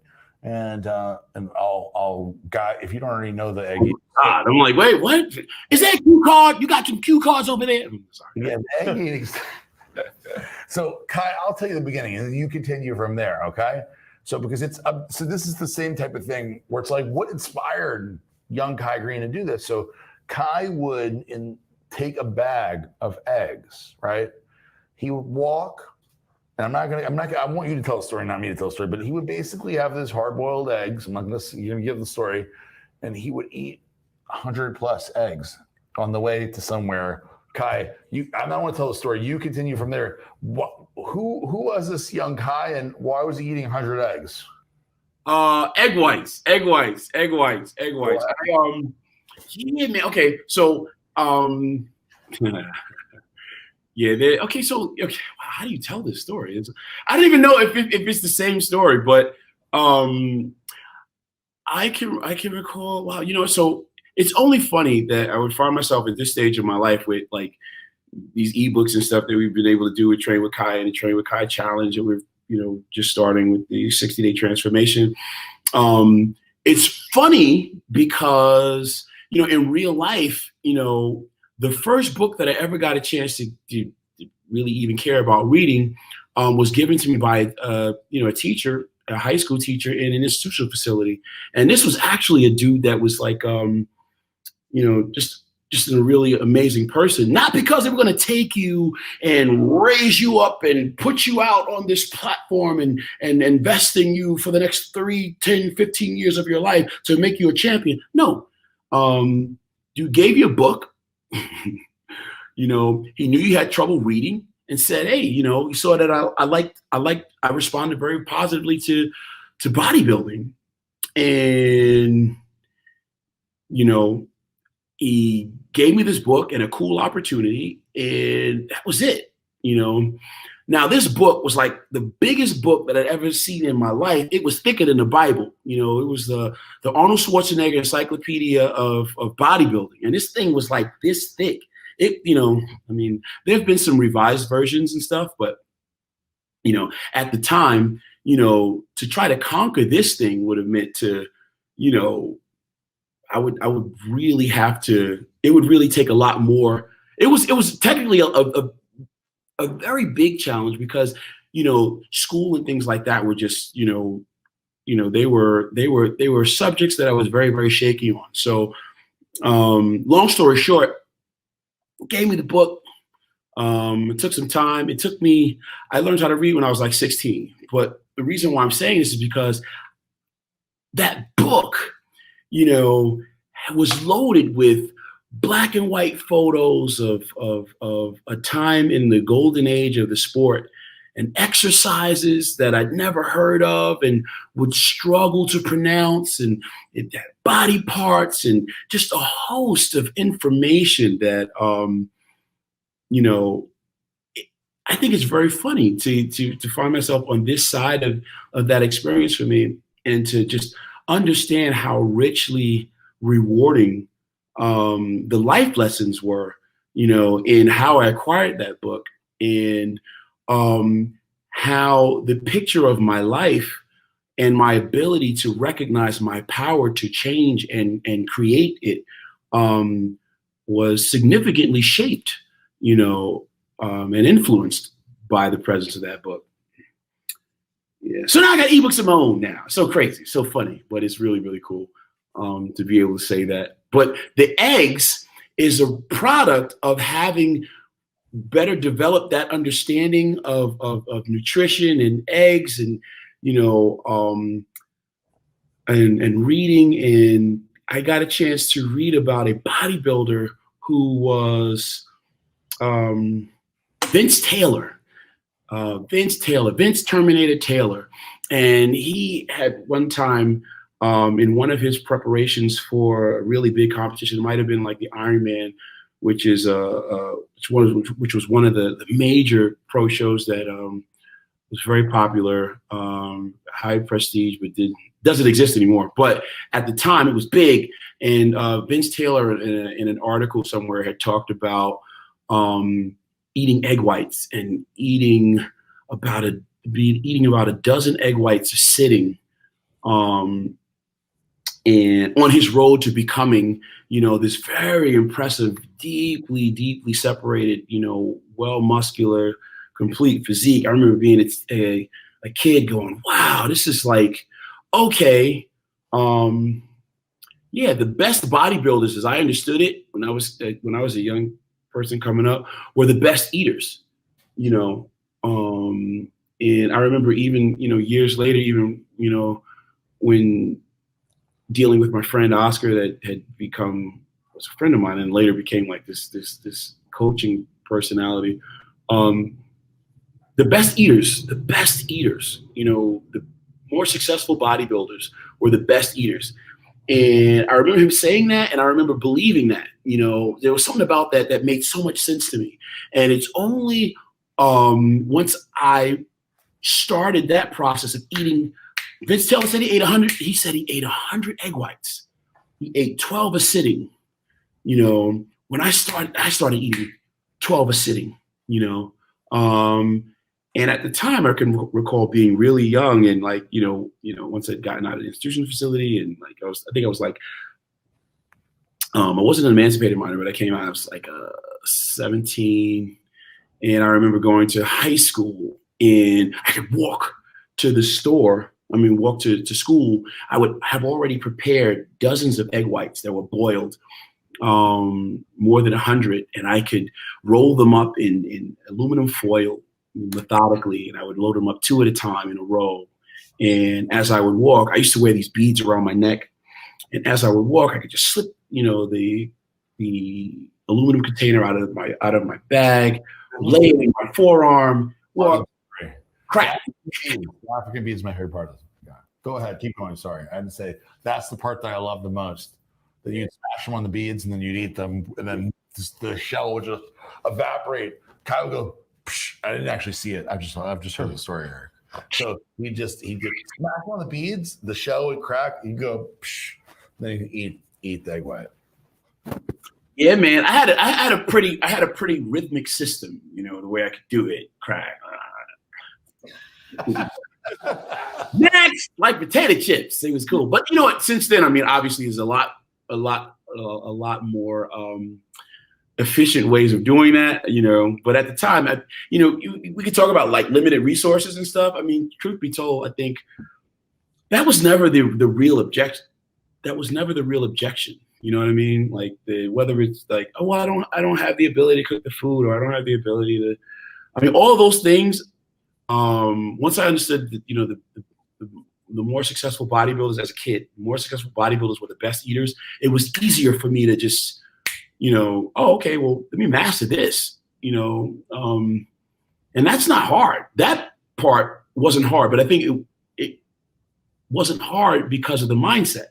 You know what I mean? Because originally when I first started, I was in an institutional facility, and all they had was like stuff that was like saturated in butter and swimming in oil. And, I started my first dieting strategies and stuff when I was, living in those restricted environments. And for then I just decided I was going to eat bread and water. I'm going to get in really great shape. I eat bread and water. And this one facility that I stayed at, they thought I was on a hunger strike, and they put me in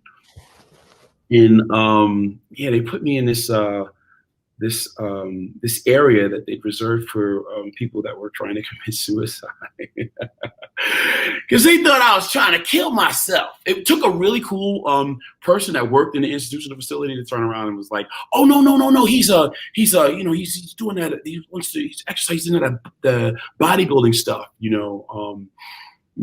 which was a really serious thing at that time, to kind of, Well, yeah. So you just trying to be a bodybuilder. Come on. Now, I was trying to win. Only problem was I was still kind of, living in a restricted environment. So I was still locked up. There were some other steps that I would have to take, in order to make those efforts a lot more valid, because I still had to, earn, the privilege of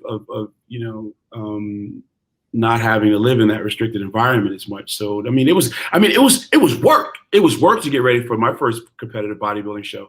Kai, when you think about all this, and we're looking at you walking, I remember this video very, very well. When you think about your life as a bodybuilder, going through these tribulations, struggles, etc., right?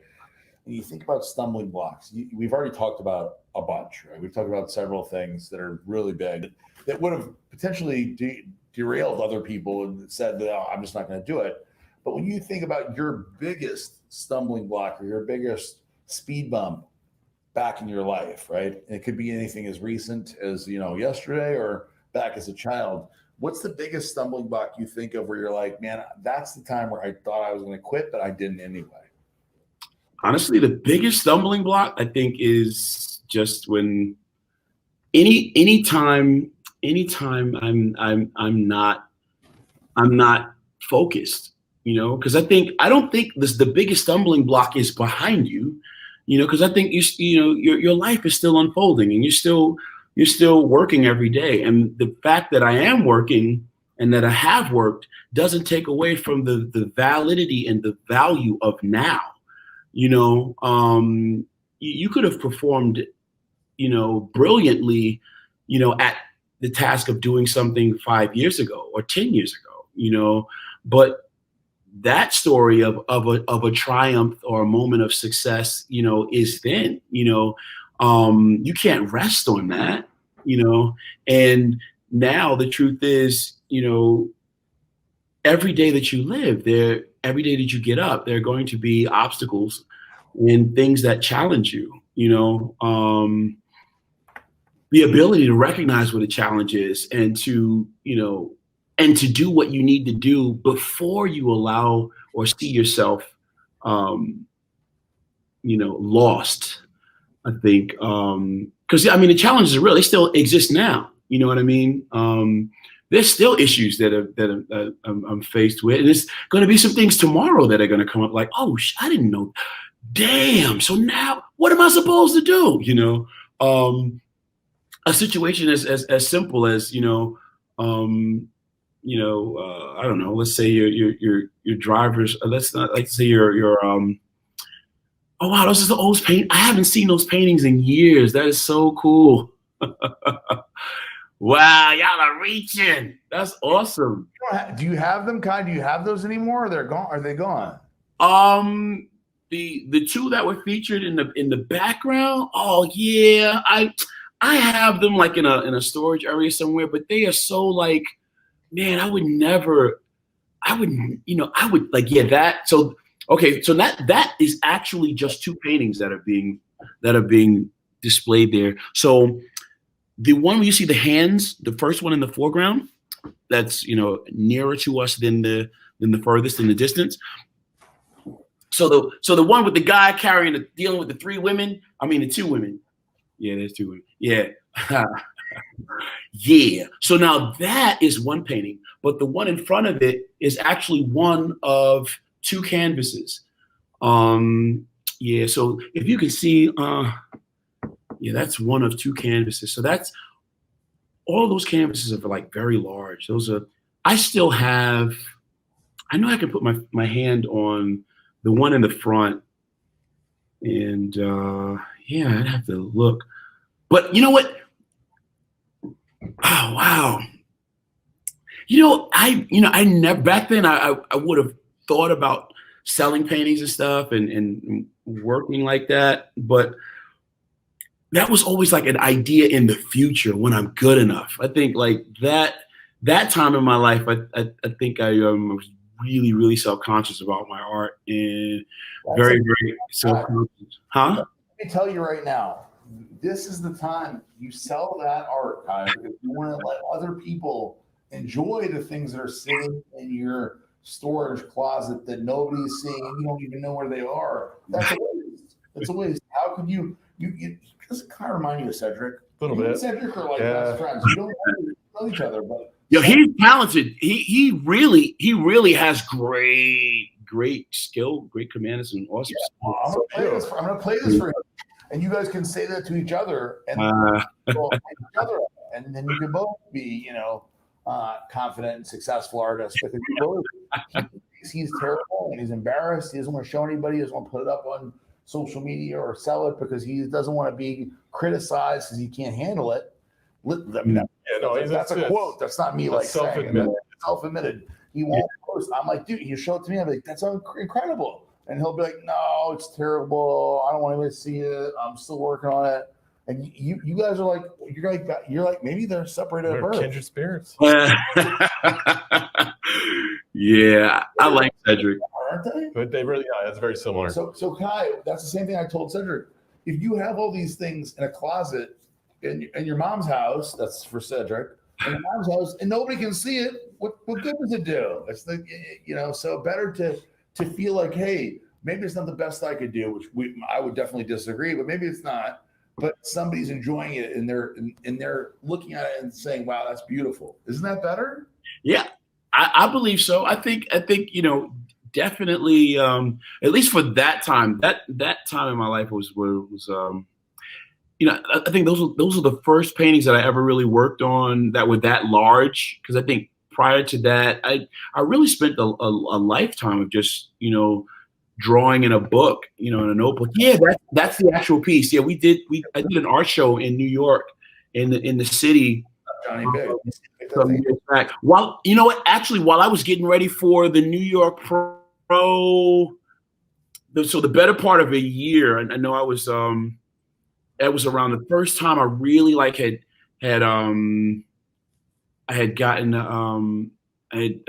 had become like an officially sponsored athlete, and I thought, now that means I'm a professional bodybuilder now. And so with that, I got a chance to kind of let go of. I used to work like 3 jobs and stuff. Yeah, that was like, yeah. So like these paintings originally were like sketches that came from thumbnail drawings that I did when I was at a really interesting low point in my life. I remember I was riding the train, and this is one of the voices that became a monologue that I kind of included in my like little one-man performance piece that I did called "Believe," the original. But yeah, I was riding. I used to ride the train, and I really, if there was a low point to talk about that was just like, in that piece, I talk a lot about that, but I put everything into like one. But the thumbnails actually ended up becoming, that's actually a series of paintings that I did around the time that I just gotten a sponsor, and I was working to get ready to win, like, the first shows that I was like really like officially, looking to dominate the IFBB at that point. And I really at that time had taken the shackles off, and I lived in this apartment. That was a big step up for me, because prior to that, I lived in like rooms and stuff, and now I had an apartment that was mine. It was a 1-bedroom apartment, and I could lock the door, and I wasn't sleeping on the train, and pretty much dealing with those things that represent the idea of a person standing in their own way. So everyone has this potential to just do a number of things. Yeah, that's that apartment too. That was like when I first got that apartment, I remember thinking, okay, I'd gotten that apartment. It was all done at the end of a very successful season, my first very successful season as a professional bodybuilder. And I recognized and proved it to myself. I kept my journals every day. My thoughts are powerful. My thoughts become things. This is my vision board. These are the things that I was doing. These are the things I expect to have by the close of the season. And it happened, and with that, the opportunity came to, within getting ready for the next season of competition and stuff, and the in between time between, my 2 or 3 training sessions in a day, I would come back to my space and I would paint. I would paint. I'd work on, and that represented a big moment of triumph for me that was able to be expressed in the ability to even do those paintings. So Kai, is the first season. Oh, by the way, before I even get into it, I'll text you the address of the office. Okay, so if you want to send me those, we'll put them on. Okay? By the way, I've told Matt since I met him, basically. Yeah, I remember. From the time I said, "Hey, give me that sketch for the statue," up until like a million times since then. I've been looking at that. Hey, we can do better than that today, though. I've been working on my stuff, man. I can do a lot better that I'm more confident about today. I'd rather have the ones that you're like, I'm not sure if these are good or not, because I know they're good. I'd rather the ones that you go, I don't know. The ones that you got in the closet that you're going to toss out, those are the ones that, I know you're great now. I already know. But regardless of that, let's move on from that, because I know you're not going to send them anyway.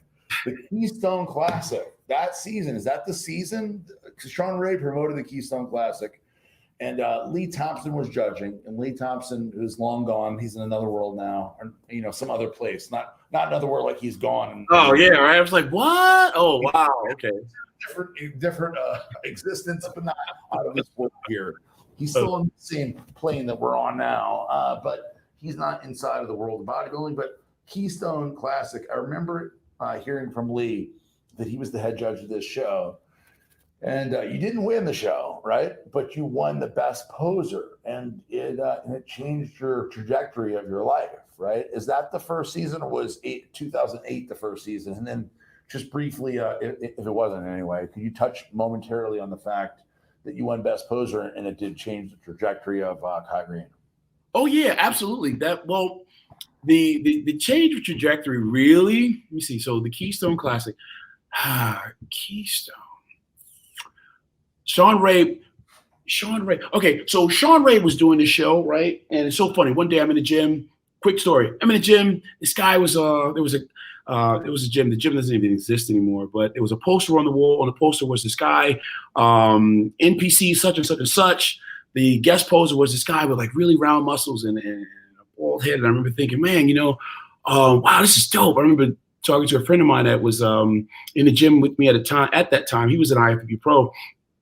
And I think I was too. Yeah, I was a pro at that time too, but I was within the first 2 years of just turning pro for myself. And now this guy had just turned pro. round muscles. I saw him and I thought, wow, this dude is like amazing. I remember pointing out to a friend of mine, and a friend of mine, was further along in his process of development than I was. He had made some choices about, how he wanted to approach his career as an athlete, and he was just all invested. Not to say that I wasn't, but there just were things that I wasn't doing at that time that, he was like a veteran. His conversation was a lot more mature about. So at any rate, he began to scold me almost like, well, round muscles, that's the easy stuff. What are you talking about? Like he was almost offended that I paid so much admiration to the person in the photo. But anyway, we continued to go on with our training and stuff. And eventually we had this idea of posing joint, doing a posing routine together on stage as a part of your routine, and we got ready for it. We practiced, we put together this really cool choreography and stuff. And at that time though, I was very actively, making my living as an entertainer and, in a whole nother experience, so it was, and so was he. So at that time, we used to wear these masks and stuff, and in the underground club performances, those things, all that stuff was spectacular. It was great. It was the thing that the audiences expected, and the idea of seeing two guys get on stage together, or in some cases even four, doing synchronized choreography and stuff, was highlighted and celebrated, and it really was very much a part of the day-to-day expectation for the audience. However, the bodybuilding scene, that was like, nah, nobody even thought about it, and probably was even thought about as being a bit against the rules. So anyway, there was a show coming up, and they had a $10,000 prize for the best posing routine, and we thought for sure, we could win that. So we put together the choreography, practiced, like 3 times a week. And this is actually before that, so the video they're showing kind of now, that was like, this is like, this predates this story that I'm telling you, by at least a year. We did go to that show, but before doing that, we went to a show called the Iron Man, and this was the legendary Iron Man. And we got up there with the expectation of doing this posing routine there at the Iron Man. We're going to do it together. We had the mask, we had the hat, we had the matching posing trunks and the gloves. And minutes before getting on the stage, they told us that, so neither one of us had made the top 5. So unfortunately, that would mean that neither one of us, could have, done our posing routine because only the top 5 would have been able to pose. So we traveled a great distance. We got to the show. It's the legendary Iron Man. No posing routine. All right, no problem. The show behind that was, in fact, the Keystone. The Sean Ray. It was the Sean Ray Colorado Classic. Keystone. Yeah, that's the one I'm talking about. Yeah. So we went to that show now with the expectation of doing this routine together to try to win this $10,000. And when we got there, my friend, who was an IFBB pro, he was definitely a lot more developed than I was at that time. After the prejudging, he was told that, hey man, listen, you're actually in the top 5. So you know what? Or even the top 6. So listen, that routine you think you were going to try to do here, listen, you might get disqualified because they're not going to let you guys do it together, and if you do that routine, you will be disqualified. But look, you're in the top 5. You got an opportunity to win some money here. You should just take your career seriously and leave that monkey stuff for Kai. They said monkey shit, but I'm going to say stuff because it's a family show, I believe.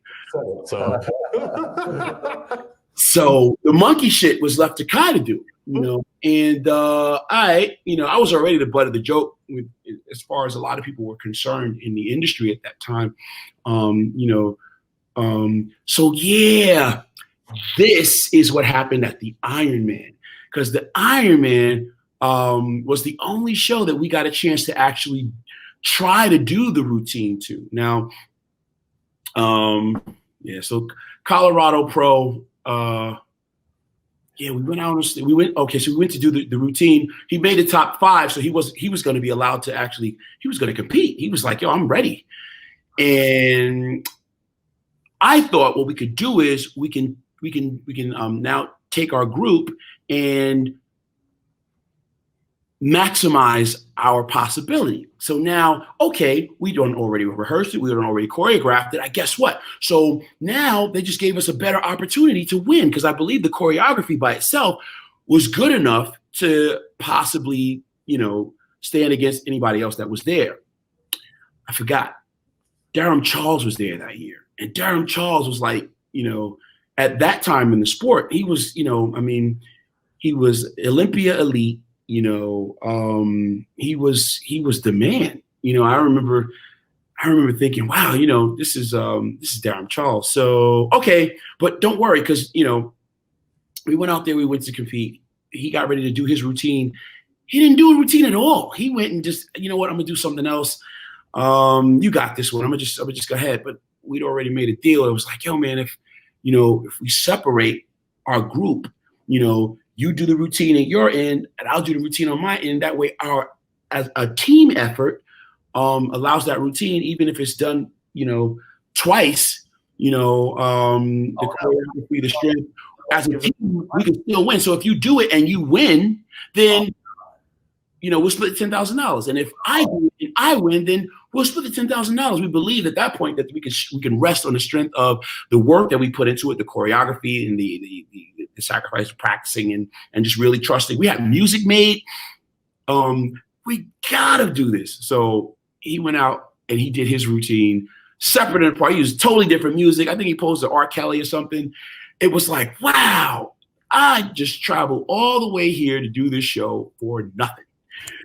Because I think I was going to end up placing somewhere around 14. Yeah. So 14 at that show. Now, funny thing too, not only was Durham Charles there, who had won that show the year before, but it was also, remember the poster I told you about that was in the gym when my friend and I at first, at the beginning of the story, the guy was in the gym on the poster, NPC, such and such and such. He was guest posing, the guy with the round muscles with the bald head. Yep. Well, he was here at the same show and he was competing. And Durham Charles and myself ended up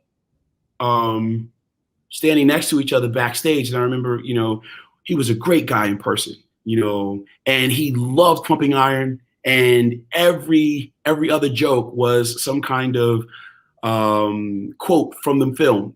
Being backstage with him the first time, that show was amazing for me because he was just a stand-up dude.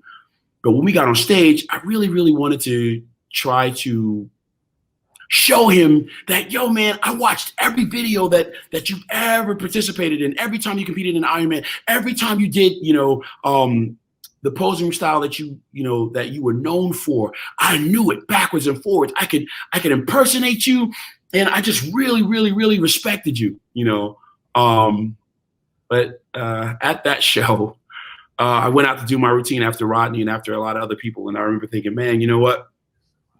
I really came here for nothing, but working at the strip club as often as we did, the show must go on, even though I really didn't feel like, this was a fight to fight. At this point, I really just went out there, to just follow through with what we came here to do. And now Rodney wasn't there, the guy with the round muscles, who happened to be Phil Heath, by the way, who ended up winning the whole show. And I think I was somewhere not even I think 14th. I was 14.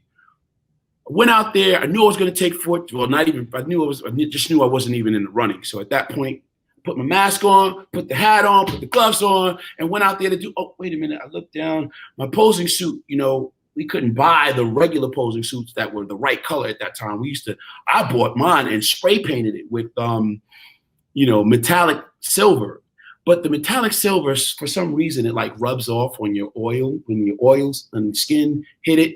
And I started sweating. I just had a bunch of silver around my, my legs, and it just on the lower abs, just looked like a mess. It was terrible. I felt very self-conscious about it. But what was it? You're 14th guy. Yeah, 14. There you go. I mean, I'm not lying. And who won? Yeah. So literally, we're talking about the impossible. We walk out on stage, I'm doing the routine, and I can see the judges in front of me, not more than 10 feet away from me, looking at me or looking in the other direction. I'll never forget it, man. Because sometimes the people on the judging panel are people that, you've looked up to for years, like Rich Gaspari. I mean, this dude was so not interested. So like, I remember looking down from the stage into the eyes of a person that looked at me and said, clown. Yeah, that's it. That's backstage at that very show. So this is like pre-sponsorship. This is this is like, in order to turn around and become the presence that Kai Greene later became in the industry, in the sport, the dominant influence that he could become on stage at some point in the career that I've known, did not start there, started. Yeah, that's the very show. This is the show. I remember setting up to do this thing, and I remember at that time the audience would stop and like, what? It was only after my music began to play and I just went on the automatic pilot that I knew based on working in the industry that I knew, where you could go whether the audience or whether the people seem to be with you or not. You just commit to the thing that you're feeling and the thoughts that can come from that, and you're able to disconnect your feelings at that time. So even if you feel embarrassed or you feel, oh my God, they don't like me, or man, they call me the grapefruit guy, or oh man, this audience, they're laughing at me, they hate me, and I'm just gonna keep going and I'm gonna keep doing this until I can't. And the tears are running down my face behind the mask, and I just came there to do my routine, and this was all about the routine, and now when we got there, we found out we weren't going to do it together. So, all right, we did as much as we could. And then finally it was over. And I remember, walking off the stage, still breathing heavy. And, I don't know, but a lot of times when I get finished posing, I cannot feel myself.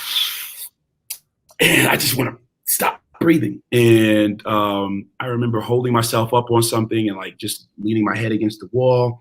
And I knew this was done. This was over, technically, So I remember thinking, okay, so I'm going to go put on my jeans now and look for my friend's girlfriend. And, I guess we go back to the hotel or what. And just then, this dude walks up to me with the Janet Jackson thing on, Janet Jackson 5, 4, 3, 2, 1, the microphone. And it says, hey Kai, listen, don't go anywhere. They're gonna need you for something. I said, what? He said, yeah, there's gonna be a decision that you actually been entered into the Best Posing Award. Yeah, but don't worry, that's between you and Durham Charles. I remember thinking, oh yeah, but that's Durham Charles, man. This is done. So what they say the jeans were again? This dude is acting like I gotta wait around. Should I put my jeans on now, or what am I gonna do when I get back to Brooklyn? And he said, wait a minute, hey Kai, listen, okay, yeah, do me a favor, you're gonna just stand right there. You're gonna accept an award for the best poser. And I remember thinking, what? He said, yeah, you're gonna accept the award for the best poser. I remember thinking, what? He said, oh yeah, by the way, he leaned into my ear and he said, you do know that that's $10,000, right? nah, this is a joke. They're playing with me. They don't like me. The judges don't like me. The people don't like me. I saw Rich Gaspari's face when I was standing on the stage. Nah, this is a joke, man. They're playing with me. Sure enough, they really did. They let me out on stage. They brought me out with Durham Charles. They gave me the award, and I remember thinking, whoa, this is amazing. Backstage, my friend Rodney came up to me and he said, yo, you did it. We did it. And I'm like, yeah, man. I was, this was a big moment. Durham Charles said, so I called him Mr. Charles back then, the Jedi Master Durham Charles. And he said, so Mr. Greene, congratulations. He said, you won the Best Poser Award. He said, so what are you going to do? I said, I'm going to buy some shoulders. I'm going to come and see you next year. And looking at that photo, you saw with me standing backstage with Phil Heath, same, it was, so like we were talking about earlier, like the road to doing this stuff, it's not straight. You know what I mean? The kid that gets out of the institutional facility earns his privileges, to, now, live in an unrestricted environment, certainly not one that you need to be correction with. So Kyle, we have to do our rapid fire. We're coming towards the end. I just asked, this will be the first rapid fire question. All right. The Lee Thompson told me that after the show was over, that you were, and this could be total bullshit, who knows, but he said you were sitting outside of the auditorium, right? When it was over, you were sitting out there, hanging out on the curb, and he came up and said, what are you doing? And you said, well, I spent all the money to get here to compete, and I'm not sure how I'm going to get home because I got this big ass check, right? For $10, but I can't cash it right now, so I don't know how I'm going to get home. And is that the truth? Oh, well, yeah. I didn't. You didn't plan for anything. You were like, I'm going to win, and then what? You just didn't even know. Well, I expected to win.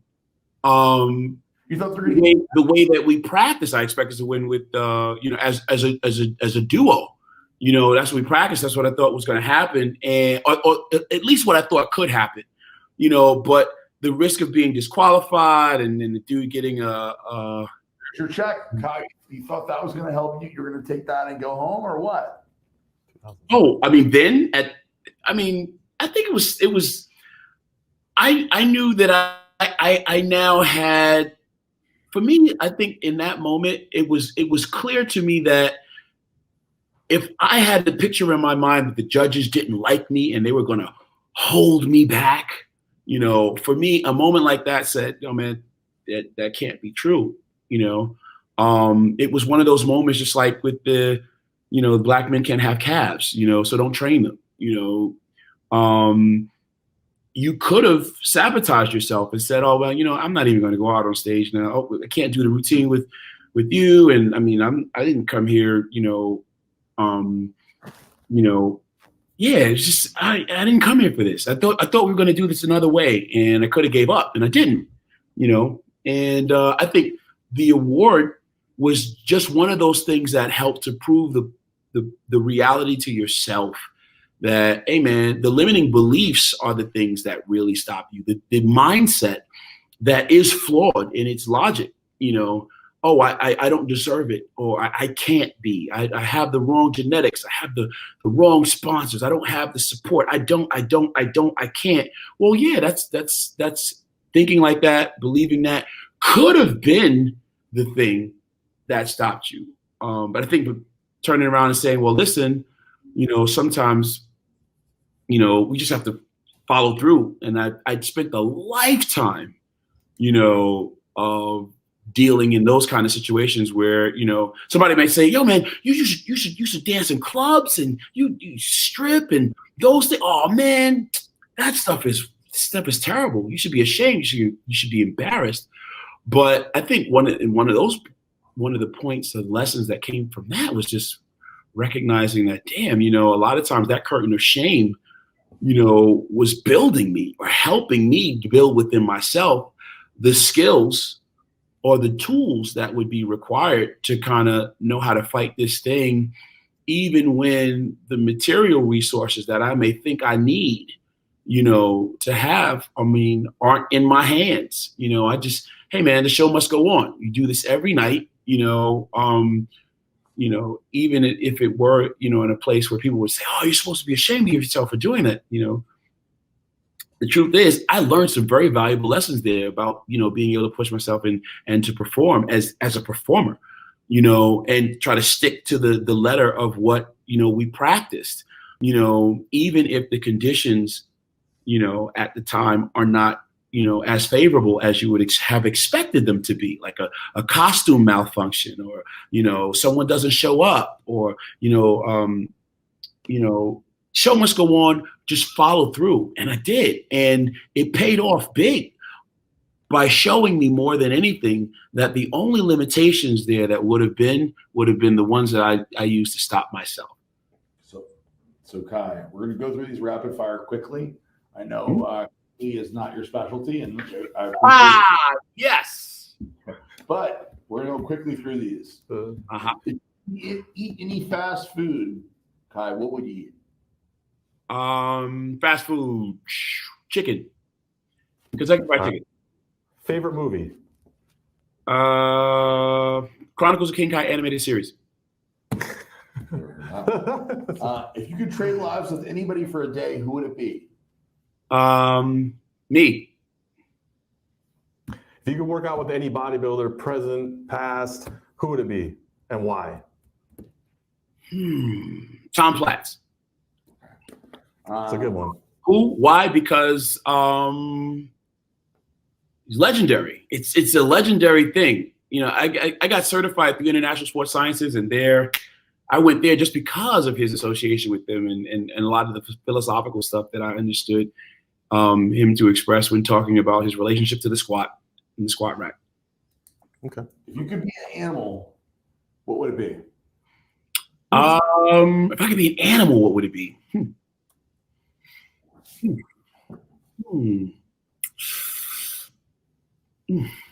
Wow. That's. You want a suggestion? I'm saying lion. Lion, maybe. That's so obvious. I would. Sloth? I don't know. Sloth? He said a sloth. You're a funny guy. Yeah, I don't know. I think a gorilla. I'd say gorilla. You were okay. All right. Silverback. Morning person or night owl? I already know the answer to this one. I'm a night owl. I can stay up all night. It's not until the wee hours of the morning I can really start working and reading and drawing, painting, and time stops. Favorite country to visit? Wow. India. What's the number one thing you say to a woman? Oh, wow.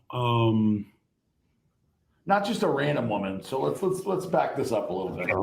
That's a weird thing. That's a weird random question. Young Kai Greene. What did they say to him? That's okay. That's different. Young Kai Greene meets a woman in a bar. What's the pickup line? What do you say to a woman to get her interested? For all these young guys out there listening, what do you got to say? Grown man naked? I don't. I wouldn't. I wouldn't. I think one of the things that, finding your king, developing yourself, they'll come to you. All right. Go. Do you believe in aliens?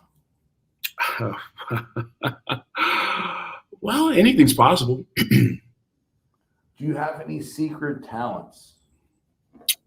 Sure you do. Okay. I don't know.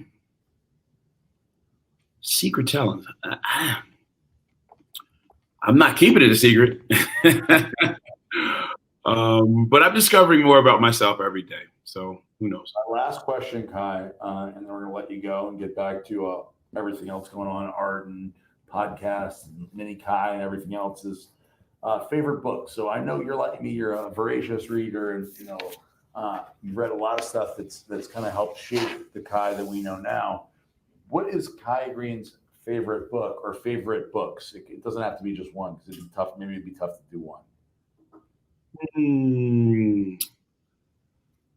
let's see. The Alchemist, Paulo Coelho.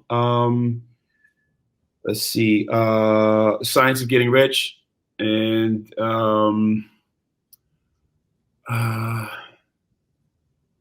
there's one more that I think. Any top 3 of Lisa Nichols. All right. You heard it here first. If you want to get caught up with Kai Greene's mental process, read those 3 books or multiple books, and you're gonna be there. So, Kai, thank you so much for coming on the show. We really appreciate it. Thank you for spending an hour and a half or so with us. And I want to remind everybody, please check out Dynamic Muscle. All of Kai Greene's projects. Go to Kai Greene @Kai Greene on all the social media handles, platforms in the world. Yeah. He's doing 1,000,001 things, from acting, comic books to, by the way, we didn't even talk about Stranger Things, but look for Kai on Stranger Things 4, season 4, and many, many other big acting projects coming up. There's a lot of things Kai Greene going on. Kai, thank you for coming on the show, and I'm glad we did it. It's funny how things work out, right? So Kai doesn't do a lot of interviews. And so Kai comes on here and he's kind of like, a little like, I don't know. And he ends up being an open book like I knew he would be. And thank you for being like you are, Kai, because I think a lot of people are going to gain some real value out of this. And ultimately, I know that's what you believe. That's what life's about, is providing that value for other people and increasing other people, not just yourself, right? Absolutely. Thank you so much for the opportunity. Eric, it's good to see you again, brother. You, Kai. You got to get back down here. We need to get him down here quick. Yeah. Hey, I'm coming because it's getting cold up here, you know. That's what I told Adam, man. It's about to be really cold up there, Kai. And it's already, temperature's already dropping. It's Kai back. Kai actually came 1 year ago, almost to the day, for the Red Cow 1 gym opening. Hey, that's right. That's right. It's time. That's what's up. It's time to come back. You can see all the new equipment. We have about 30 new pieces of equipment, 40 pieces of new equipment since Kai was all here. new. Kai's going to come down here. He's going to be like in shock, disbelief, awe, and he's going to say, I need to move to Boca. That's what You see? Yeah, and we'll get ready for the Olympia. There you go. But you said it. Are you in the process right now of the final weeks of preparation before you dial it in for Las Vegas, Planet Hollywood, retake the title that should have been yours in the first place? Is it about to happen? Say that again? Do I have to really want to do the whole thing? Kai, is it about to happen that you take the title? Yeah. only in the imagination, if you choose to imagine. Phil Heath, watch out. Kai's coming. You can say that, and I'm not even saying that, but hypothetically, in an imaginary world, he's coming. Better wrap it up, Johnny. That's it. End it. Walk off. Thank you, Kai, for being on the show. We appreciate it, buddy. Hopefully very soon in Boca Raton. Bye, guys. Thanks, Kai. You cut him right off, Johnny. I like that. I like that. We're done. Cut us off, Johnny. Just stop now. Just play it up. Just end it. Now, Johnny. Ready? Now we're gone.